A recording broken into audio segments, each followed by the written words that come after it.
Yes. Okay. Oh, yeah. Yeah, what's up? Oh no, I was just remembering because I almost did that wrong where I started recording on OBS before I started recording on Craig, and then I posted that to YouTube, and I was like, "Shit, what did we say?" But I didn't do that. So that's fine. Welcome, Lost of Lieutenant listeners, to another episode of Lost of Lieutenant. I'm your host, Jacob, and I'm joined by a fellow host Kevin, and I suppose a second-time special guest. Josh. Hey! Hello, everyone.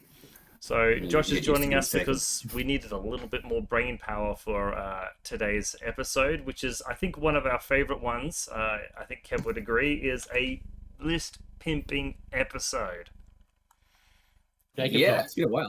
Jacob's not saying that I have brains. They just needed more. Yeah.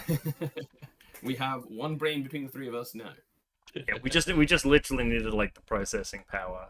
Josh has just sort of been like hooked up to a like an infinity list pimping computer for a while. It's just been acquiring his brain power.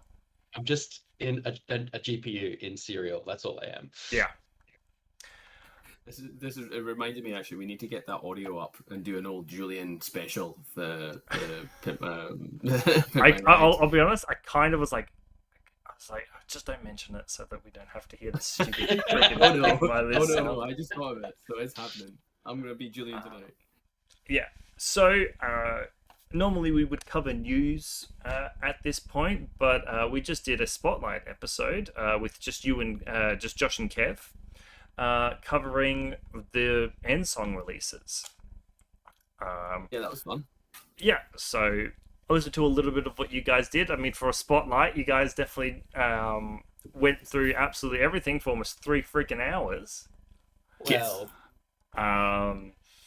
Give the people what they want. Yep. We also have, Josh. for those who don't know, a YouTube channel with now 2 videos on it, with me taking a look at the like cleaning up, putting together Maximus and the Cascuda. So there's a part 1, part 2. I suppose a quick synopsis is that the models do look good, right? Yes, the Psyocast still have the Psyocast. I don't know if I'd say problems, but sure, issues. But especially when I did this on some larger models, I found that if you get like an emery board, so if you got a girlfriend and she's got an nail file, like one of those foam ones, pull that out. Use Is that what like you mean? Hmm? Is that what you mean by an emery board? Yeah. That's nail. Yeah, but it's like the foam ones. It's not like a steel Soft nail one. file. Yeah. Yeah. You do not need to have a girlfriend to have an emery file. Well, not if you're dealing with Psyocast, no. Why I've got teeth. Oh, who said that? Kevin. Oh, Fest. Didn't you hear it in the Scottish brogue? No, I thought I gave Kevin the ultimate benefit of the doubt, and I thought he was reading out a Patreon. Chat. Yeah, so I used that smoothed out a lot of lines. I definitely mentioned it on the Maximus when I was cleaning up his shield. He had sort of a mold line on one side, not the other. And when I was cleaning it up, got the emery board with the polished side, and it took away like all the roughness that it generated, and I could not like tell the difference. They were both just as smooth as each other. Well, that's good. And what about for just like clipping off the sprues? Was that easy enough to clip off and file down? I think CB are aware of any sort of issues with Psyocast, and what they've concentrated on is making sure that if you have to clip something off, it's very easy to either get it very smooth with the surface, or it's in a spot that you don't give a shit about, like the bottom of their foot or something like that you're not going to see. I did notice in the photo that you posted and a couple of comments that the Psyocast bases are not flat. Okay, I'll admit. Was that because you didn't file them down, or are they just not? I'll admit, especially with the Cascuda has a bit of like flash on the bottom of it that I didn't clean up. So that's why it's bent. I unfortunately I got no excuse for no reason for the Maximus one. It is just a little bit lifted up on the side. But if you take a look at the photo, the Cascuda's way worse. And that's because I didn't clean it up. But overall, like, we talking out of 10? 6. It Six? takes a long time. both? It takes a long Ah. like overall. It takes a long time to get them cleaned up. And there was more parts of the Cascuda than I thought there would be watching that video of Yeah, yours. I mean, look, that might just that. I think that's just the Cascuda being the So is Cascuda. Maximus fewer parts? I haven't watched Uh, the Maximus one yet. He's what? He's 2 arms, 2 legs. I think the main thing with the Cascuda is, like I didn't know it had like a bumblebee bum until I started putting it together. What, like a stinger? Yeah, it's like a little Kind of. bun. It's got like a thorax. Oh. I think I don't know if you can see it in the photo I took. You can see it in the preview photos. Yeah, it's got like this Little little, like a little. It's got a bottom. Donkadonk. Yeah. But I think the most confusing thing about the Cascuda is figuring out which part is its waist, because it's literally got 2 halves to its body, waist, then it's got its little butt bit, and then trying to figure out the arm that's holding the gun and what side the gun sits on from like the spike it's got going out of its hand. It's one of those things that it takes you like 10 minutes to figure out, but as soon as you put it together, you're like, oh, okay, yeah, it just fits perfectly. But yeah, no, look, it was. I'm looking forward to, if CBU were planning to see that plastic resin, hopefully be what they're going to roll into. We'll see, because that stuff was. You mean the plastic, the Marut stuff? Yeah, because that stuff was Yeah. great. Because they've got, I think, 2 at the moment, or last time I was in the studio, but they had like 2 Siacast machines in the building, maybe 3, maybe 2, and then obviously that one that the Marut was made of is done off-site, so I guess they don't want to put too much through there at the moment, and unless they go and buy the other Raisin one, but then they have to get rid of the 2 Siacast machines that they purchased, which I don't know. Yeah, I mean, See. the models themselves, like standard CB quality, they look great. I didn't have any issues with the actual mold itself. No, like funky Siocast arms, or, like lines going anywhere. I say in the video there was only really one mold line that was of any issue across Maximus's. No, his other arm. Okay. Yeah. Um, So good sculpts, but just a bitch to clean up. Yeah, compared it's to just metal. Yeah, it's just Siocast being Siocast. Okay. I'll quickly give like 2 cents on like any of the reinforcements. I'm more keen to see them au natural in whatever faction sectorials they go into. As far as the book goes, I haven't gone through a lot of it. I've looked at like the missions in the back of the book. They're fun. I'm honestly really excited to see some of the profiles that we haven't seen. So the one I can think of is the Aleph one that starts with A, Artius, or Atlas, or something like that. Yeah, there's a few of those we haven't. Arius, or whatever it is, Atari. But it seems to be a theme of for the most part, you get one melee guy, one really good shooting guy, and one guy that just comes down with a million templates. Unless you're Toha or NA2. Yeah. Fuck all. I don't honestly. I mean, unless you really want. I mean, unless you really want some particular Toha unit, like they've got the reinforcements. You can't link the Drals. Well, that's of all the things they've got in the reinforcement, like sectorial, that's the best unit they've got. And you can't link them. But whatever.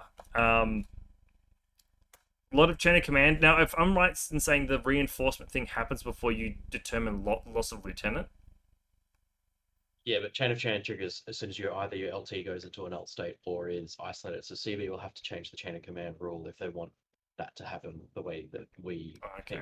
Yep. Yeah. What we discussed in the episode is you would still go into loss of lieutenant if you lost your turn. If you lost your lieutenant on the first turn, but there's still play there to be had if you can potentially yeet your LT into your opponent from turn 2 onwards, providing your reinforcements come down in turn 2. Yeah. Well, that's so it's what not as good. Yeah, that's what I was thinking, is that we might see in reinforcement games more Rambo LTs. Yeah, I think that could still definitely happen Yeah. because you might not be because I think if you've listened to Rob Cantrell's videos, he has been making some mention to the fact that it's going to be a lot harder to not harder. You're going to have to change how you alpha because you're just not going to have the orders that you normally expect to shove down your opponent's throat. So Yeah. you might be using more fragile pieces like Usha or Fides, drop trips like Brand Castro, that those might become more useful. But at the same time, you might just not be, you know, going all in on a big unit on turn one potentially Yeah. anymore. So you might use it on turn two. And then I think I was talking to one of our locals. I may even be talking to you about it, Josh. I don't remember. But I do think at the moment, from like what we can see, I think the Ariadna reinforcement is really nice in the fact that you can drop in a good core in the Moblop, Lugaroo, and Apache link, and the addition of Viral into your army all of a sudden, I find like Viral just like unless got huge BTS, just annihilates. Caledonia getting an MSV1 shooter is Yeah. incredible. Like suddenly a Brizcar rocket HRL is gonna Yeah. be in every Ariadna faction, and I mean it affects some better than most, but like no one uses the Usha MSV1 profile. So having the Bruise card available that you can call Link is crazy. It's crazy good. Yeah. Yeah. And the I just because I took a look, the moblots, the reinforcement moblots get I was disappointed that the Sapper didn't come in, but the moblots get mimetism now for the reinforcement profile anyway. They all do, not just the infiltration mimetism ones. Yeah. So yeah, like I think ultimately we're just gonna have to wait and see how this comes out with Army. I think that's when the real excitement's gonna start. Yeah. I'm excited to see some of the new models, especially because being an Aleph boy, I don't think I got to see any of them. Get fucked.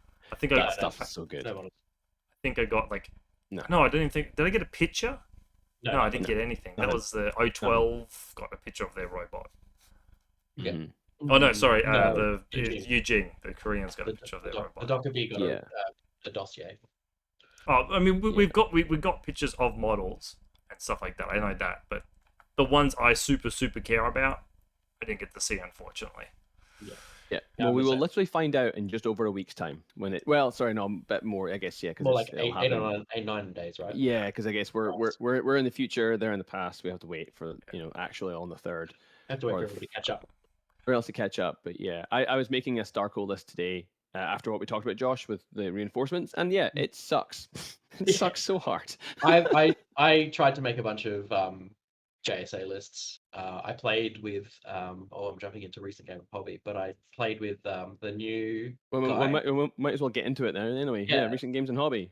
You kick it off, Josh. All right, I played a game on the weekend with a was it a week? Yeah, on the weekend with local James, who's a plus host. Played at his place. His TAC versus my JSA, and I asked him if I could test out the new profile, the new infiltrator, Samsa. You're talking about the extra, the extra, right? yeah. So the extra guy comes in at 30 points for an infiltration, mimetism -3, BS13 plasma rifle, which shoots him to the apex of JSA shooting. Yeah. So he didn't do too much, unfortunately. But I got an errant crit off a missile launcher, which put him straight to dead. But I did do a couple of things with him, and I'm really intrigued to see how that profile goes. James got the win on me. It was a 7-6 showing in cryogenics, and basically because he killed my Master Breacher much earlier than I did his. Actually, I didn't kill his at all because he kept tanking my bloody monofilament saves. Yeah, no, it was a good game, great game. Always fun playing James. So Yeah, he's a good guy. Certainly is. How about you Kev, guys? Any- you done? Well, much? I guess not an awful lot, but I guess since last we spoke, we did have the custom mission Yeah. tournament that was run by Val. What was that, like a couple of weeks ago now, I guess? Mhm. So that was happening at House of War. There was 8 of us, I believe, Yep. which was nice sort of intimate day. Playing 3 missions that each of us chose, myself, Val, and you, Jacob. So we had drop shipping, demo run, and Skyfall, and that was a really good day. I had a Yeah. really fun time, and I think it was partly because it was a small crew, 8 people, partly because they were custom missions, so we were all kind of starting from a similar baseline of like, how do we play this mission? Yeah. And because it was all new missions, it was very low stakes and very fun. And I think most people kind of felt like they took lists that were sort of like, let's try this out. So I had a really good time. And got to try out, because one of the missions is called drop shipping. It does, and actually Skyfall, 2 of the missions actually do incentivize taking drop trips, which is really good because it lines up to our monthly challenge. So I got to run a Nahab and a Hakim during my games, and yeah, they did pretty well. In particular against you, Josh. And I It have was screwed me over big Yeah, time. the Nahab in Skyfall, because that's the one with designated landing zone, right? So you can walk on anywhere. Yeah, walked on into my Yeah. DZ and promptly killed 3 things and crippled my defenses. And I was like, oh, well, game's over. It was good. It was good. Yeah, came on, killed your engineer and a war core, and I think the flash the sensor bot. Yeah. And then you tried killing it by dropping the panoply on its head, Yeah, I but did. it tanked the armor save, and then you was like, thanks, I'll just occupy this this panoply until it eventually was put down by a TR bot. But it was yeah, that was fun. But yeah, I really enjoyed all 3 missions. I think my favorite was probably yeah, drop shipping actually, is for being the most narratively based mission. It actually worked quite well. Still obviously don't know if it would work as a tournament mission, but I think all of us had a lot of fun with it. What did you guys think? I I think like from that tournament, drop shipping was a lot more fun and a lot easier to manage than I thought it was going to be. Um, like we pulled the room out off to the side, and yeah, like there wasn't any issue actually playing the damn game. Um, I had a bit of an issue, like, and I think we may have been lucky. I know I was lucky in my game because when it was removed, it does get replaced by a saturation zone, which is helpful. yeah, yeah, But it like there was a it what it did is it I went into the game going, I need to remove that TR bot because when this thing takes off, the TR bot can see the entire world, and that's also where the supply boxes you need to pick up are or land. So my turn 1 was like, I need to kill this TR bot. It failed, and I was like, shit.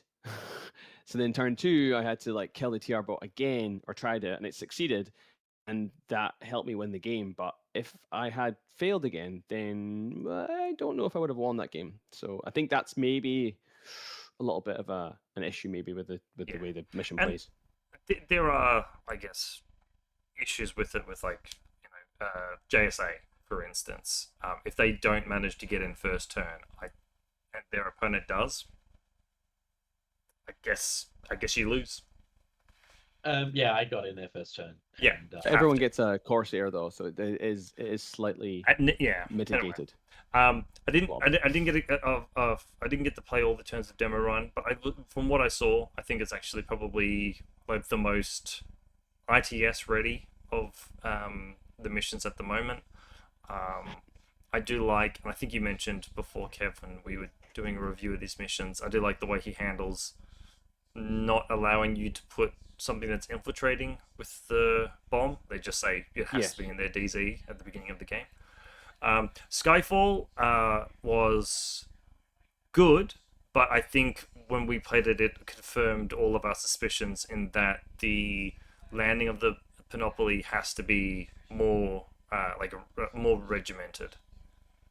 It's swingy. Like you have to be like Yeah. it has to go in Yeah. a certain To- area, otherwise somebody gets lucky and is just like, I have all the panoplies, go stuff yourself.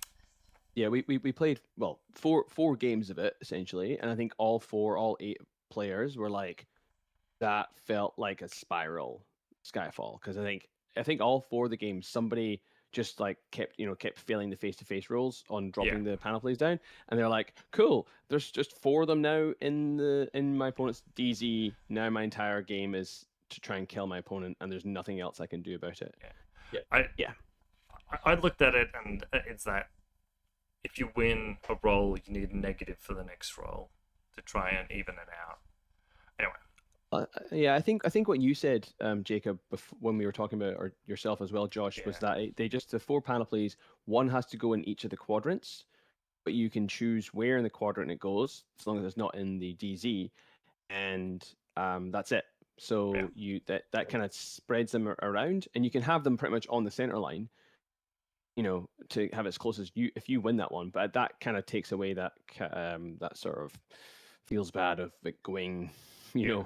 48 inches away from you and going, well, that's my game plan now. Yeah, and admittedly, like a game like that, your army list should be prepared to probably be able to turtle midfield, so it doesn't feel too bad.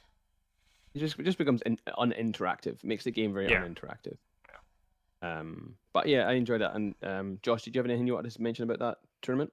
I would just be echoing everyone else's thoughts. I love dropshipping. I liked Demo Run, and I disliked Skyfall, but I fully recognize the fact that I won both dropshipping and Demo Run and lost Skyfall, so there is a little bit of bias in there. Dropshipping was a really super fun mission. Lewis has it shows how much work Lewis has put into one of our locals. Lewis has been putting into playing it as much as possible and tweaking it as much as possible and getting lots of feedback. So it was really refined. I saw it in one of its first drafts compared to how we played it, and it was a lot more narrative in its first drafts. Demo Run was just really solid. I really enjoyed the game, but it can be a bit spirally.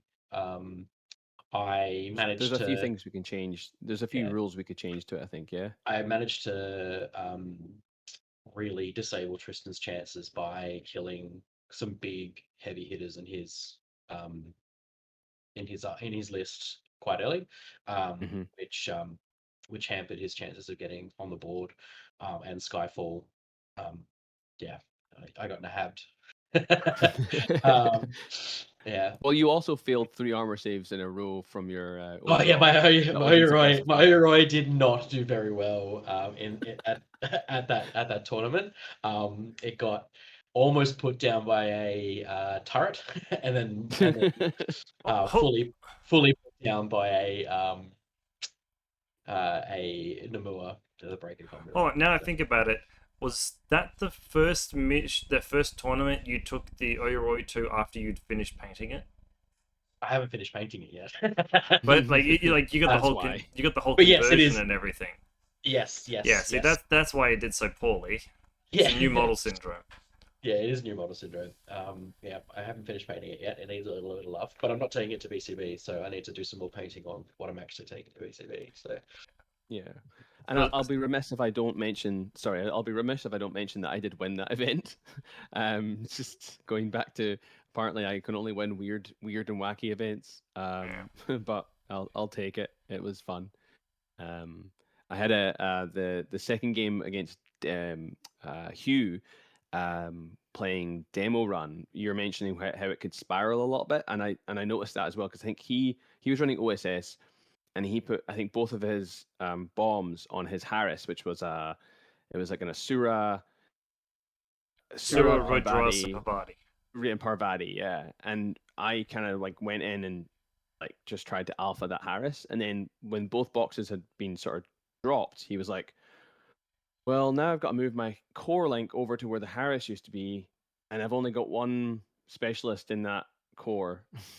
I'm gonna have a hard time. So yeah, I think there's Yeah, maybe but some tweaks that could be made. No, sorry, not so much to the mission. Obviously, his list maybe wasn't quite right for it. yeah, I think um, Demo Run would do good in a tournament with some like highly classified or another specialist heavy uh, mission, because yeah, you do have to have a lot of specialists in that list in case something goes down. But if you've got a big ball of specialists and that ball gets alphaed, I mean, honestly, that's just Yeah, infinity. well, I mean, I think if he had gone first, I think that would have been a different different story, Yeah. which then goes to maybe where the mission could be refined a little bit. And I think one of the things we discussed was not being able to place a bomb within 8 inches of another bomb, so that would kind of limit the ability for that Harris to just walk up the board, place two bombs right next to each other on the same building, And encourage then be spreading like, them out. yeah, just to encourage spreading them out, Yeah, or at gotcha. least forcing you to spend an extra order to move another 8 inches, or two orders to move away from where the first bomb was placed, Yeah. rather than just going place, next order, place, and then you're done. Yeah. Would be good. But yeah, that was solid as well, really fun. And also, I got really lucky in all three games. I think they're all three games where somebody decided that they were gonna try and killer hack my Gulam in a core, and every time, every time the Gulam just won the face to face and casually oblivioned whatever I just tried to hack it to death. So we had it with the Asura. Hugh's Asura tried to hack through one of my repeaters to kill the Gulam. The Gulam bet the Asura and turned the Asura off. And then you did it as well, Josh, with your Aragoto Killer Hacker, which it was funny because after that game, or during deployment of that game, I was like, don't place your FO bot where Josh has just put his Aragoto Killer Hacker, because he's just going to yeet the Aragoto up, get to the other side of the building within 8 inches of my sensor bot, and then kill my Gulam, which is exactly what you did. But I got really lucky. And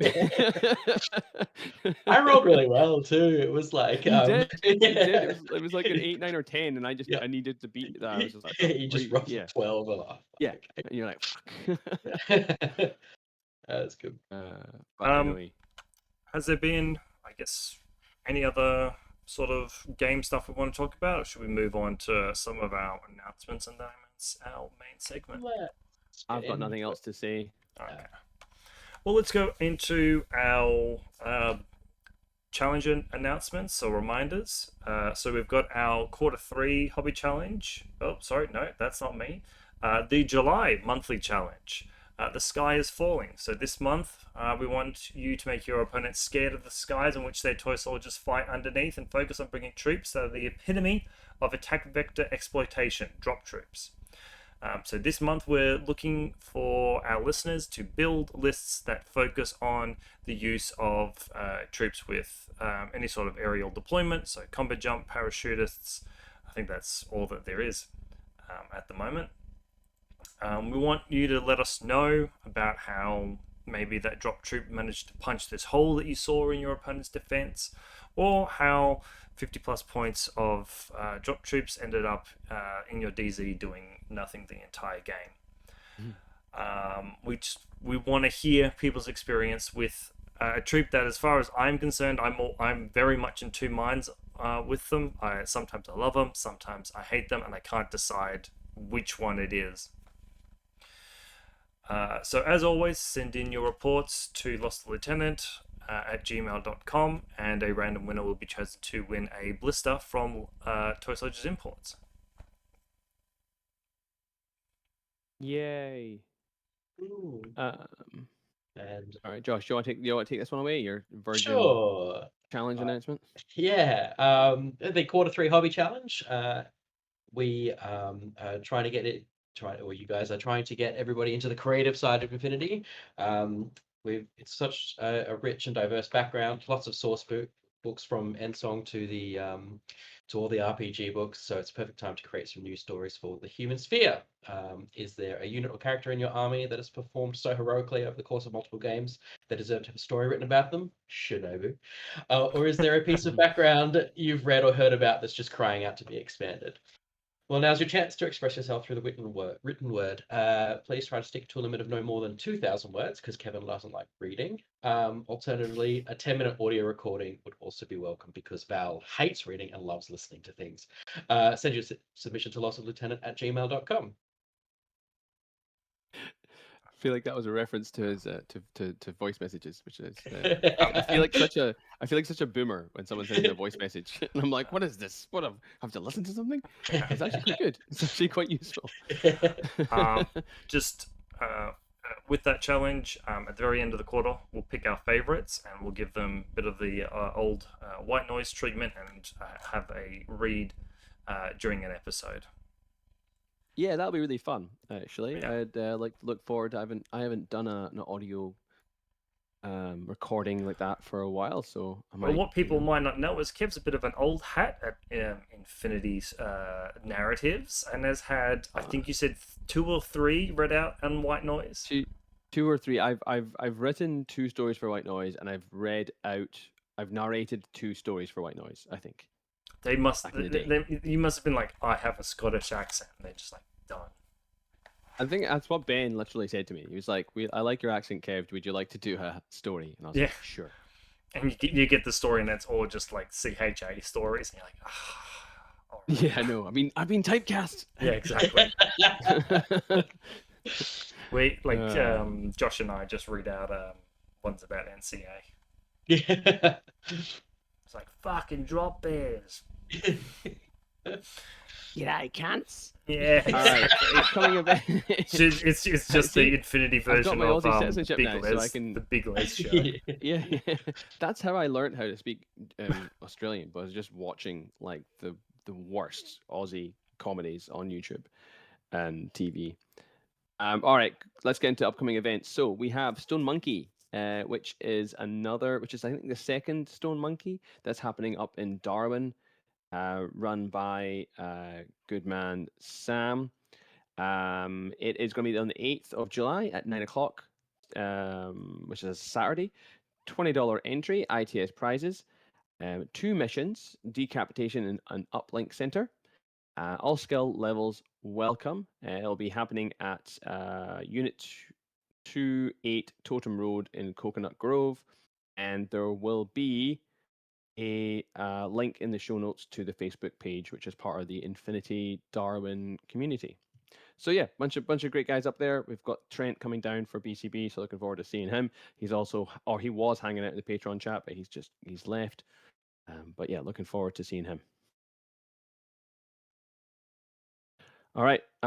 Sorry, I'll do the next one as well because it's BCB, which is about a week away. Yeah, I was about to say it's probably the last announcement we'll have for BCB, so I thought may as well finish it off, Kev. Yeah. So 5th and 6th of August, which is next weekend if you're listening to this live. It'll be at the Flemington and Kensington Bowls Club. Cost is $75 dues, and it is cryogenics, capture and protect, frontline supplies, and decapitation. We were capped at about 50-ish players. We currently have had a couple of drops recently, so we're down to about 48. So we'd love it if we could get a couple more signups to keep us at a nice 50 and make it the biggest and bestest BCB there ever has been. But yeah, it'll be great. We've got about like a dozen interstate players coming down for it. We have booked out rooms at the Quest, which is just opposite the road from the event. So really easy to get there and from. It's a licensed venue with drinks, and then it's close to bars and pubs. So for frivolities in the evening. So please, anyone who is listening from Victoria or further afield, you've got time. We would love to have you. So please come. Links will be in the show notes and also available on the Victoria Discord page, Lost Lieutenant Facebook page, and the BCB Burn City Brawl Facebook event page as well. Or just hit us up if you want any more information. Next. Yeah, Josh, I think take it this away has with- almost been a rite of passage for the last, I don't know how long, is reading out the next event. I get to read out the next event. So Stakeout 5, Bovine Tech 4, nailed it. Tickets on sale now for Stakeout 5.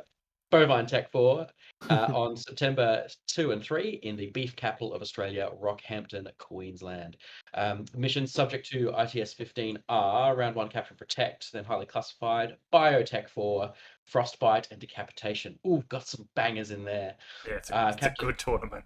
it's a great tournament. Capped at 30 players at the beautiful licensed Millennium Comics.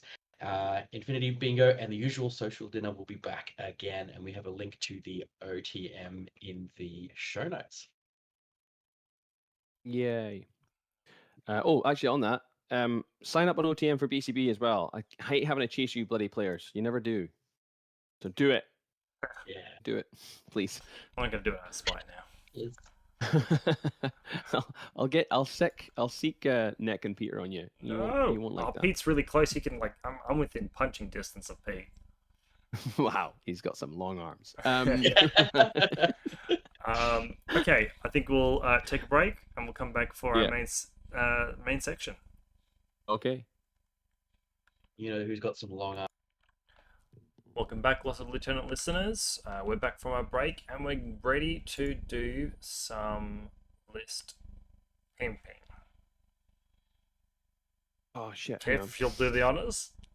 I will. Sorry. So you want to be a player, but your wheels ain't flying. You gotta hit us up to get a pimped out List. List. Ah, All right. back to old school garbage Lost of Lieutenant when we used to play shit on our phones all the time over the speakers. I miss Julian. It's for copyright Right. reasons. It's for copyright reasons. So yes, we did put our feelers out for some lists a couple of months ago. We did got decent amount of submissions, quite a few.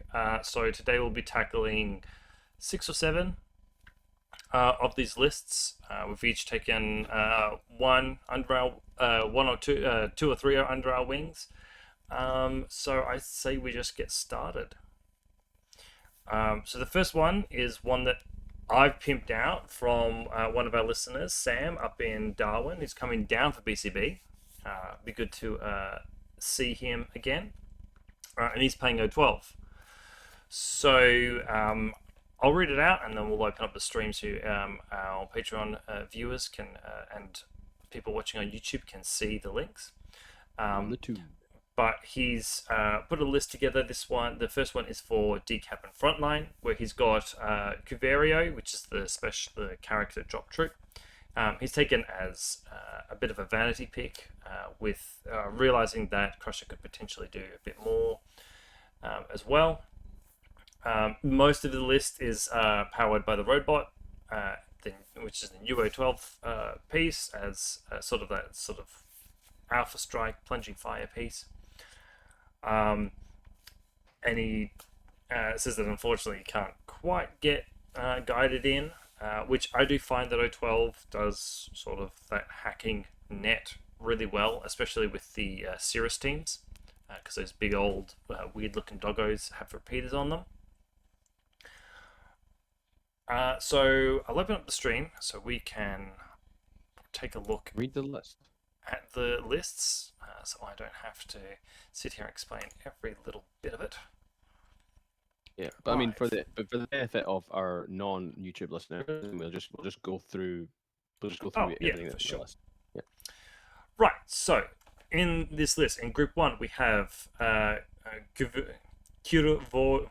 Someone else say this for me. Goldstein. We have Cuervo. Goldstein. Cuervo, Cuervo. Goldstein. Goldstein. With submachine gun, acolyte cannon, decharges. The Roadbot with a Red Fury and a Sidebot. A Kita, which is the Flash Pulse. Gangbuster, Mine Layer, Killer Hacking Device. Another Gangbuster that's just the Mine Layer. Rem Racer, this is the +1 damage, +1 whip, +1 BTS. Plus 30. Rem Racer, which I think the only thing that you would realistically put it on is the Roadbot. Mm-hmm. You then got a Zeta Lieutenant, so obviously this is for decapitation. So if you're going to have an obvious lieutenant, sometimes it is just worth making them as hard to kill as humanly possible. 2 Kappa hacking devices, Beast Hunter, and then Group 2 we have a Fuzzbot with Evo Hacker. Oko, Monstrucker with the Yard bot. Cool. Mm. Off the bat, this list looks pretty decent. It's got ticks most of the boxes. It's got a big gun. It's got a drop troop with an Evo, and it's also got the ability to use the Evo on something else other than the drop troop in the form of the road bot. And does it have anything else there? On the Oko. Yeah. Yeah. So that seems fine. It's got an engineer to repair stuff. Nice cheap one. Couple of hackers. Cool Warbandy, Beast Hunter, and then some midfield gangbuster to slow stuff down. So yeah, I think it looks pretty good. What do you guys think? I was personally concerned at he hasn't gotten any Varangians in there. If he's going to use this for frontline, the ability to move up is super important. I don't quite understand the point of the 2 Kappa hackers. If he had more repeater net sort of things, I would understand it more. But as they are, I don't see them being hugely useful. At least Yeah. compared to what 2 Varangians for the same cost would be, because then you've got some melee ability, you've got smoke throwing, you've got impetuous, so you've got that order efficiency, that sort of thing. 'Cause you've only got one really mobile repeater in the Oko at the moment. I mean, you've got the Kita, but who cares about that? It's really Yeah. just the Oko that you've got the repeater on. Um, So yeah, I guess having 2 just regular hackers maybe isn't necessarily helping you. Yeah. The Rem Racer, I'm a bit iffy about. I think you'll see later that I just changed it to the +1 BS because I think that's going to help his roadbot win firefights. Well, bring it up then. Bring up your pimp. Yeah, and then your pimping list. So this is my pimped list. All right, you want to go through it? Yep. So, still got the Zeta Lieutenant. So, what I tried to do with my pimp list is try to sort of keep the spirit of what they were going for, but changed it a little bit. So, we still got the Zeta. We still got Goldstein. I'm not going to try and say his fucking first name. We still got the robot. Right. I So think we it's just Spanish for crow, right? So Cuervo, or not Italian, whatever. Cuervo. Okay. Cuervo. Cuervo Goldstein. He's got like a German name. That's a Jewish name. I know. I didn't want to say it though. What? You can say Jewish. It's like you're not. I don't know. you're not gonna get As cancelled for saying as soon as we say like it's Jewish, we're gonna get taken Schweinfurt down or by the. something. Well, It depends how you say it, not what you. Anyway, sorry, no. Anyway, let's not get into this. Yeah. Like, moving on. No, Jesus. I've changed the gangbusters to be both of them to be the mine layer killer hacking device gangbusters. The reason I've done this is because gangbusters already can start have infiltration. They're already up the board. So you're kind of wasting a point on having that combi rifle profile instead of having a killer hacker, which gives you a marker state, which is great for frontline because it means you can hide, right? And because they're in the same group, you can coordinate order cybermask them, as well as the mine layer, which means that it's important for 2 reasons. A, in frontline, it kind of stops guys from pushing up into your zone. Secondly, if he mucks up with the Zeta and decapitation, he's got these 8-inch sort of bubbles where he can take a refuge with his Zeta, where he's got the killer hackers there to defend him with like some ARO against a hacker that maybe tries to take out the Zeta, as well as the mad traps, as well as the gangbusters themselves. Yeah, they're good for defense and yeah. Exactly. Like I said, with the Rem Racer, I think just playing the +1 BS means that he's going to win firefights more often. Because as far as I'm concerned in Infinity, that's what you're sort of aiming for. I'll make that bigger for the viewers. Oh yeah, if you wouldn't mind actually. Yeah. The critters, fine. The kitters, fine. You know, they're just auto mooks, as well as Fuzzbot. You got 2 of them though, right? Not one. Yes. Just So one in the previous list. the other change I made is I split the Evo hacker into the Kitter and the Fuzz and another Fuzzbot. Right. The reason I Few did more this orders is there. that I think like Goldstein, probably just parachute him in, or if you really need to, just take the risk of dropping him in. I Yeah. think the extra mean- order here is more valuable. Yeah, because we didn't mention the previous one is the previous list only had 13 orders Yes. in it. So this one Yeah, has 13 orders. 15, I think. That's got 14. 14, sorry, that's what I 14. meant, 14, yeah. Yeah, because the attack awareness is obviously not on order. Yeah. Yeah, extra order, which is good. Then you've got, in the second group, you've got Beast Hunter, Oko, the Monstrucker, and 2 Varangians. Varangians, the obvious, they're replacing the hackers. They're there to throw smoke, run up the board, to sort of be the defense. I also think they're really good for if he's going second. You can put them right next to your Zeta. They're great for defending the Zeta from somebody else who's dropping a drop troop. Right? Because you just launch chain rifles at them, throw smoke on the Zeta to just protect it against something that doesn't have MSV. That's maybe not like melee focused. I'm not going to help him against you, Josh, but freaking Shinobi. But speaking of which, Josh, what do you think of this list? I have gone on record and will go on record to say that once again that the robot Red Fury is a wee bit of a trap. I don't know if you need that gun when you've got a Zeta in the list. I'd much prefer the marksman rifle light shotgun +1 burst profile. This is the one with the heavy this is the one with the side bot, so you don't get the side bot option for the marksman rifle. So I guess the Oko. You can't in You can't in vanilla.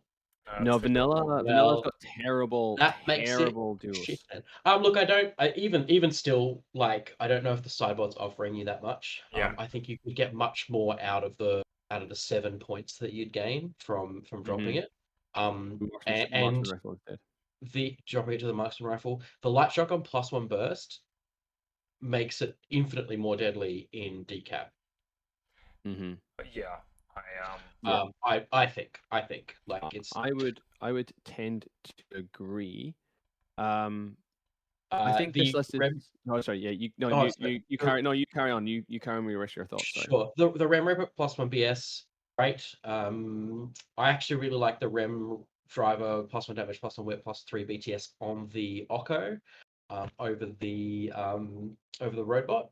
The reason being, the whip 14 specialist is always good. A damage 14 combi rifle with marksmanship automatically is always good. I was about to say, if it wasn't for marksmanship, would you feel the same? Yeah, probably not. No. Oh, Yeah. No. Yeah. And I think that also brings into the point that you're all about winning face-to-face rolls, but you got rid of the one thing that helps the roadbot by spades win face-to-face rolls, which is putting marksmanship on it with the Evo bot.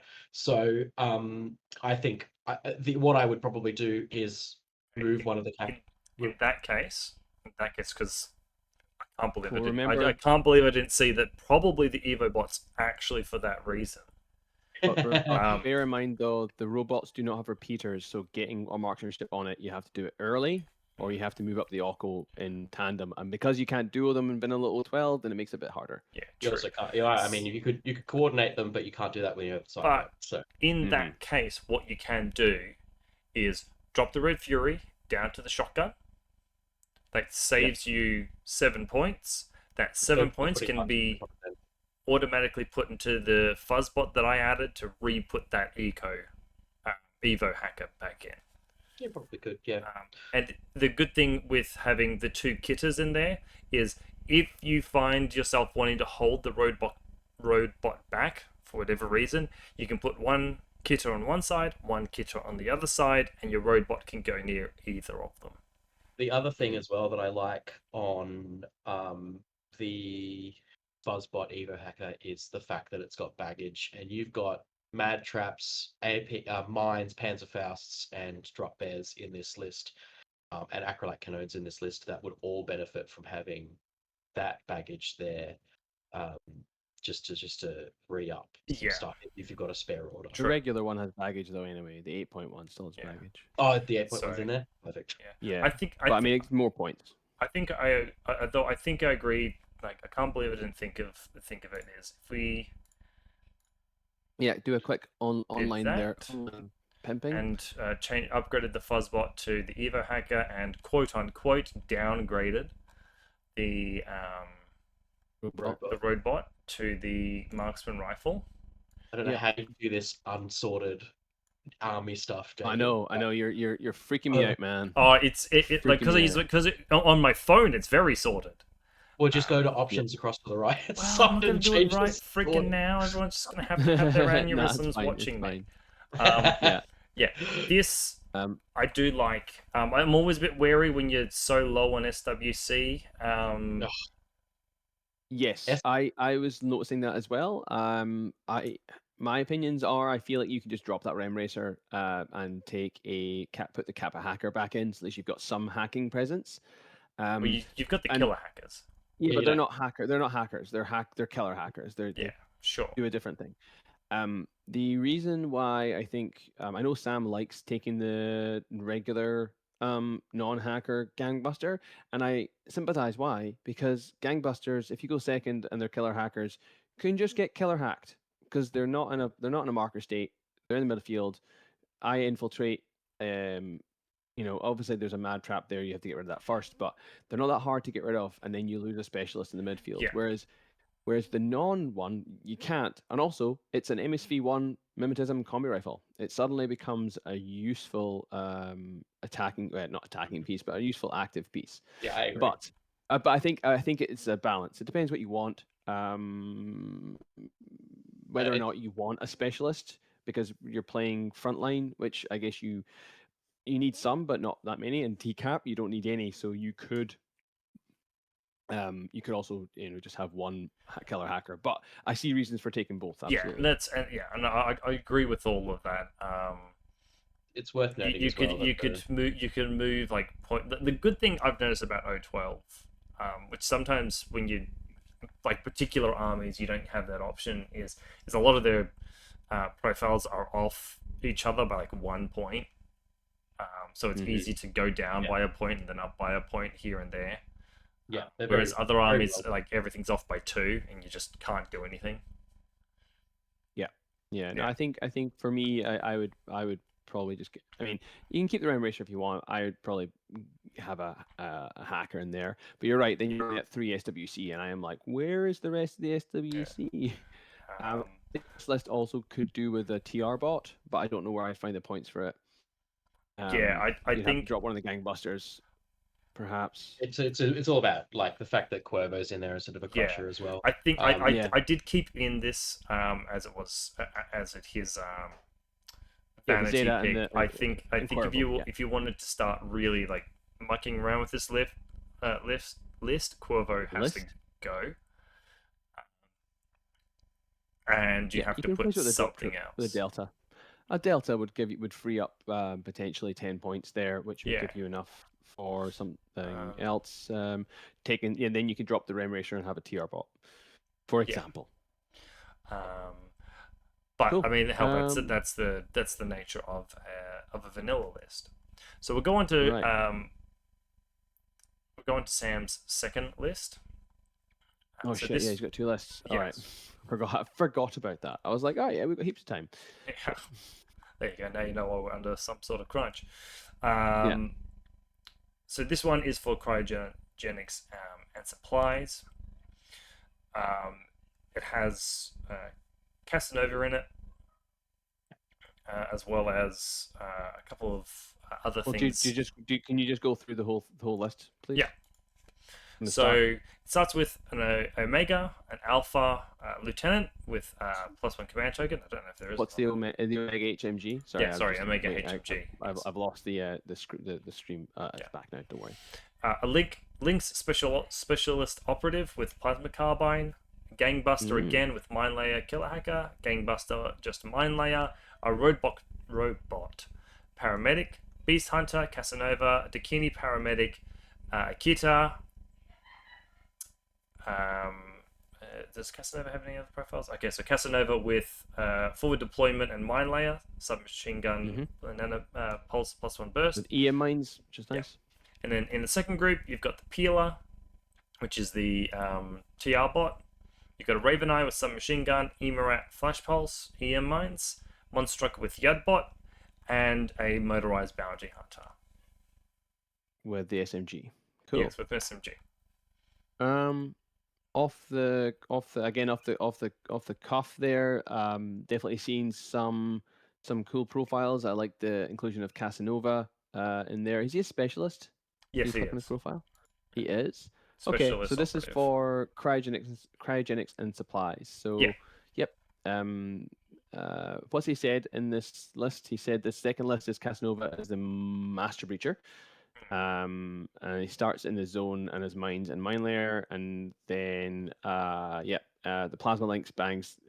The plasma links, because it's a specialist, can also come out ahead in deployment and push buttons or get things, but also has a plasma carbine for that lovely surprise arrow. And then the where's the Dakini? I missed the Dakini. The Dakini paramedic. Oh, the Dakini paramedic. Oh, that's a really good pick actually for Yeah, that supplies one's and great. cryogenics. That's great. Yeah. Again, I may obviously defer to you, but my initial thoughts are seeing Casanova is cool. And the Omega HMG is a nice gun. And this again seems to hit most things. Again, there's no smoke, which is a problem for things like supplies where you really probably need it. Yeah. That's my initial initial take. Right. So I'll, Josh?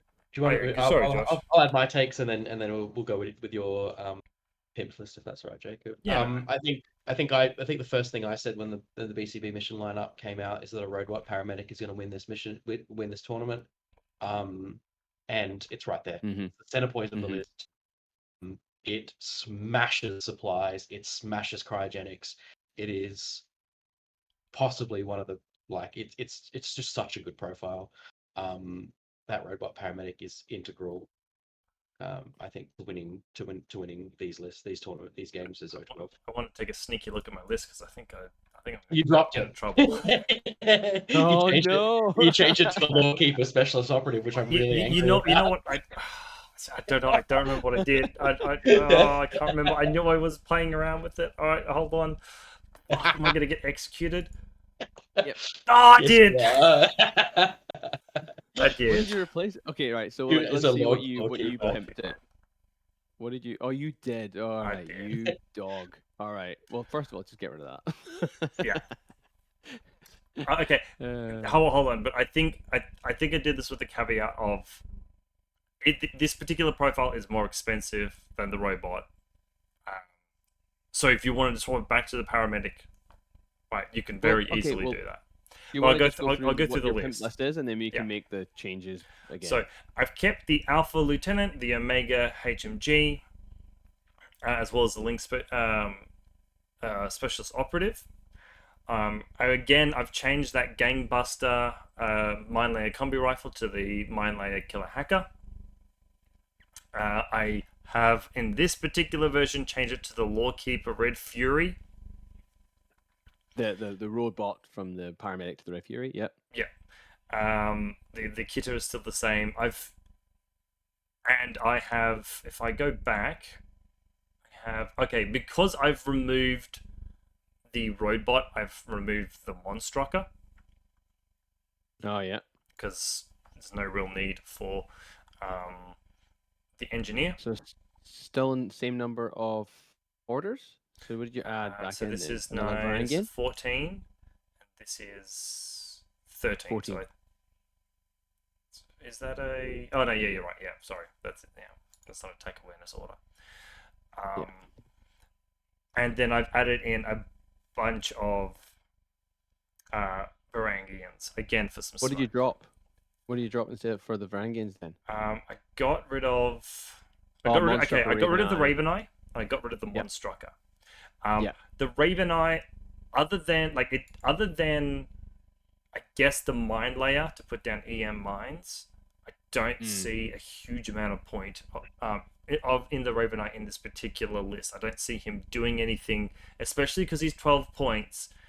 I see more use out of a Varangian. Mm. Yeah, I mean, the Ravenhi's a specialist, but you've got, you've got fast specialists, so Yeah, you probably exactly. don't need it. You might need smoke and some template defense instead. So I can see why.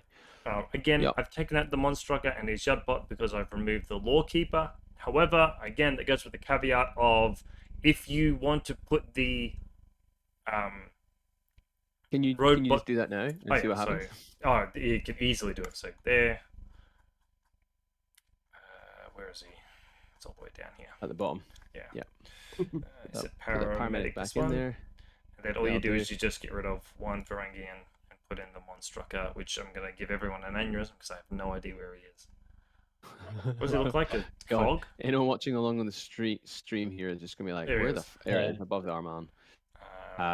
Can you put the 12 the yeah submachine 12 gun. point the top one? Yeah, 12.1, and then and then a Yunbot, and that takes you up to 99. Yeah, you can put a war core. Yeah, engine in there. Yudbots. You can put a war core in there as well. Yeah, you can very Because easily do you it. kind of want the monster because you've got the TR-HMG as well, right? So there's nothing more annoying than spending like multiple orders putting down a TR and then have your opponent just be like, and it's back again. Yeah. It's very hard for me to Yeah, include but- a TR bot and yeah. not include an engineer. Yeah, it's I know you got the robot; it makes sense. Yeah, so I don't know. I haven't put in Yudbot. How many more points have you got? You could. No, I've got none. 300. You got none now because you got the war core. Yeah, okay. The war core makes sense. The only other thing I might, I don't think it would work is no, maybe not. You kind of want But the Dakini paramedic. I was thinking about taking the sensor bot. Yeah, one of the big things I changed, which I really think needs to be changed from the way the list was previously, is that Dakini going in a group by itself. Because you're going to, if you're doing objectives, you're probably going to push up the robot, and you're probably going to want to push up the Dakini, especially for supplies. The ability to give that Dakini its own group of orders, or you could put the robot there, either one, their own group of orders to be able to run up with their speed and then come back with a with one of the boxes, I think is like one of the main considerations with this list, and having the Dakini by itself so that it can either power a Varangian. When you say by itself, so I should say separate from the robot. It's in group 2 with stuff that doesn't do anything. Is basically what you're saying. Because what was the original list? Bring it back up again. Dakini was in group 1 with the robot. Right. So yeah. So the issue with the issue with the original list is the group 2 is 4 orders that don't really do anything. You've got a TR bot, Raven Eye, a Monstrucker, and Motorized Bounty Hunter. Motorized Bounty Hunter, you can use that on turn 1 to go push into something. That makes sense. But once that thing dies, then you're really just moving stuff from group 2 into group 1. Whereas if you bring up the second list, now you could argue that you can put the Motorized Bounty Hunter in group 1 along with the Dakini, and then you could put like I don't know, it depends, because you've got a couple of irregular orders in group 2. Yeah, you can massage that a little bit. You could put the Kita into group 2 and Motorized Bounty Hunter, whatever. But yeah, no, I definitely understand what you mean by that, and I think that makes a lot of sense. So the main thing I've done with both of these lists is I've added the Varangians. I don't think for this particular tournament, with a whole bunch where you have to sort of hold an objective, that like not having them is just going to make your life so much harder. O12 aren't like Pan-O, like they're not necessarily going to be able to get like a weapon with a good BS to like win a long range fight. What they can do is have a bunch of crazy space Scotsmen throw smoke to block your opponent's field of view. Yeah. I can understand. I can understand if you want to massage the points around to get the gangbusters back down to the combi rifle. I understand that like being able to reach out to 16 with them is worth it.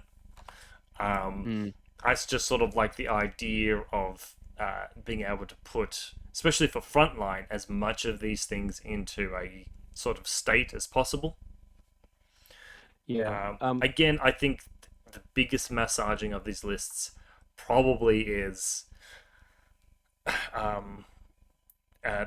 Casanova and Goldstein being changed to something cheaper, those extra points being put somewhere else. I don't mind that. I don't know what you think about this, Josh, but one thing I want to say on it is I think currently, as we're looking at the list you've got here, and also think it's similar to what Sam has, is you've got a 9-6 split, but your group of 9 contains a hidden deployment model, so you're only on 8. Which actually means you're only on 7 regular orders, which means you're on 5 regular orders if you go first. Now, the alpha does mitigate that by having strategos, so you go back up to 6. And they also got +1 command token, so that actually mitigates the motorized bounty hunter being irregular. I would probably put the links into group Group 2. Yeah. So then have 9 actual orders on the table, be that a Varangian or whatever it is, which then does hurt your group 2 a little bit. But when you've got a Dakini paramedic that's moving 6-4, I think that's fine. Yeah, I agree. Split your smoke throwers. I never put Yeah, okay. 2 smoke throwers in one group. Oh man, I can't tell you how many times though I've put 2 smoke throwers in different groups and then gone, I really wish this one on the right had one more order, but I put it into the smaller group and now I can't fucking do anything with it. Yeah, that's personal taste. Solves that, having more in the big group. Look, I think that I tend to agree. I think that I think we should change the gangbust. Downgrade the 13-point Varangian to a 12-point Varangian. Change one of the gangbusters combi rifle profile. If not, I don't think the mark state is that helpful for the gangbuster. They're there to just provide a bit of a roadblock and then die. A gangbuster. Also, I think a pertinent point to this is the fact that mimetism and cybermask have both have negative feedback, so they don't work together. It's the reason of having a state is just to force those discovers and all those sorts of things. Plus, because it's just impersonation. Hide gangbusters. True, and that's why I've purposely on this list. If Sam So thinks that I've pimped it well enough, I've put things with a couple of extra points, like the Varangian, to be put down to that 12-point model. And that's what I was saying about the good bit of thing about O12 that I noticed while putting this list together is there's so many profiles that are just off by 1 point, with so tiny differences that if you take the Varangian down to, I think you get what, AP? Yeah, an AP close combat weapon instead of the Trench Hammer. You're not losing much of the effectiveness of that model, but then you can put that points into your gangbusters to give them a combi rifle. Yeah, I will say though that if whenever I'm building a Star Armada list, I will try, if I have a point left, to upgrade one of my Varangians to Trench Hammer. The 13. Well, either or. There's debate on which 13-point model is better, because the double chain colt. Yeah, the double chain colt is probably more universally better, but sometimes it's really nice to be able to have a DACC weapon in close combat, because having AP is fine, but when you're Berserk +3 and you've got an AP, your opponent, if you don't crit, your opponent just passes the armor save and goes about his business. Whereas with the Trench Hammer, at least you're more likely to put that thing down. Yeah. So it's personal taste. Yeah, it's if you need a Trench Hammer. Yeah, that's what I say. It's nice to just be able to, you can just pick and choose those sort of little changes. Mm-hmm. All right, shall we move on to the next one? That's my O12 list pimp for you. So what's next up is Taro. We're doing Taro now. Yeah, this is Taro.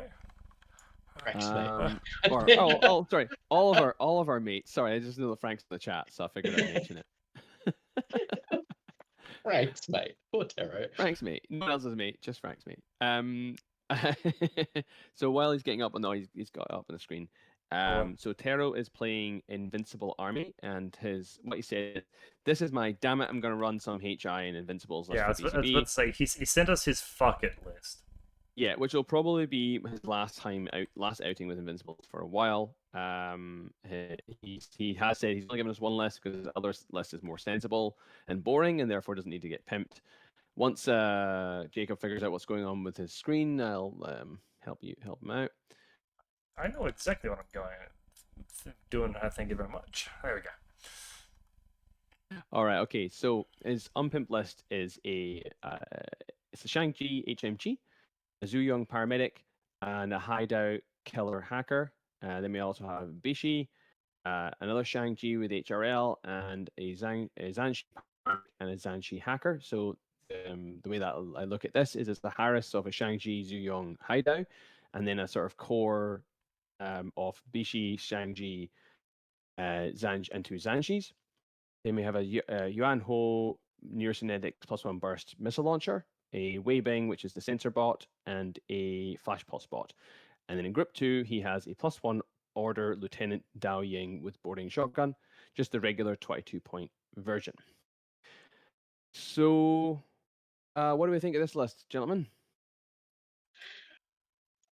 I didn't look at it as a Harris and a 4-man core. Oh yeah, what do you look at it as? I thought it was like from Shang-Chi to Shang-Chi. I thought that was a 5-man core. That these guys were just being weird. Yeah, I did think that too, but then I looked at it and said, well, the hideout makes it not pure, so therefore there's no point having it as a core. Yeah, I split them up. suppose, but then like this being a 4-man doesn't seem to get much advantage either. I mean, you get Sixth Sense, but that's about it. Well, that's what I mean. Like it becomes a smaller footprint. Like you, rather than having one core in one part of the board, now you've got a core and a Harris, and you don't need it to be a 5-man core because you're not getting bonuses really from it anyway. You just really want the Sixth Sense for the hacking and the ability to potentially put the attack awareness HRL up on ARO. True. That's the way I look at that. That's the way I look at that list. True. I'm not experienced enough with Invisible Army to. Neither am I, which is why I just. You've got a Zhu Yong and a Shang-Chi in the list. Run the Yan Ho missile launcher FTO profile. It's 3 points cheaper. You get the same amount of burst in reactive if you put it in a Harris. And then run the others as a core. Like, you might like my list then. And the Dao Ying, you've got 298 points. Delete the flash pulse bot. Make the Dao Ying a hacker. Like it's, that would be my extent of pimping this list. I think if I was going to do anything, to do it. Before we get to my pimp list, I had the same thought. I was like, there's no point having that Dao Ying in its own combat group. Because go limited insertion or don't go limited insertion at all. Yeah, like you're not getting really any benefit from it. I mean, you are getting an extra flash pulse, I guess, but you can just upgrade that Dao Ying or make it the multi sniper rifle for you find some more points. It actually becomes a decent little piece that you can use in the active if you wanted to. But anyway, bring up my pimp list. Now I did have 2 pimp lists, but before we started recording, I realized that my first pimp list doesn't make a legal fire team, so I've just thrown that out the window. Is this the one I made? It is. Okay, so my my notes on this one are pure core Death Star and the Burst 2 missile launcher ARO. Just fucking lean into it, mate. That's the wrong list. Is it the wrong list? The wrong list. Yeah. That is the wrong list. Bad. This is the unpimped. Well, the pimped unpimped list that doesn't work. Yeah. Oh, this is the other list, the one that we discussed before the show. Yeah. Okay. Cool. So this is the core link Death Star. So it's the same thing. Shang-Chi APHMG, Zhu Yong paramedic, then I instead of the hideout hacker, I went for the Shang-Chi hacker because it keeps purity. Bishi, and then a heavy rocket launcher Shang-Chi. So that's a pure 5-man core link with a buttload of wounds, buttload of orders, buttload of guns. Then you take the Yan Ho +1 burst neurosynthetic missile launcher because it's still a great piece.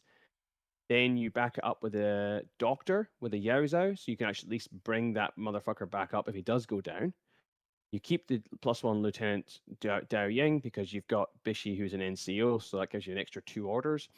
And then you have a sensor bot for a specialist and a repeater, and then rounding it out with a 3-point war core. So nice and compact, does what it says on the tin, gives you some aero presence, gives you some specialists, gives you hacking. You don't have a killer hacker, but nah, you can't really do that in IA.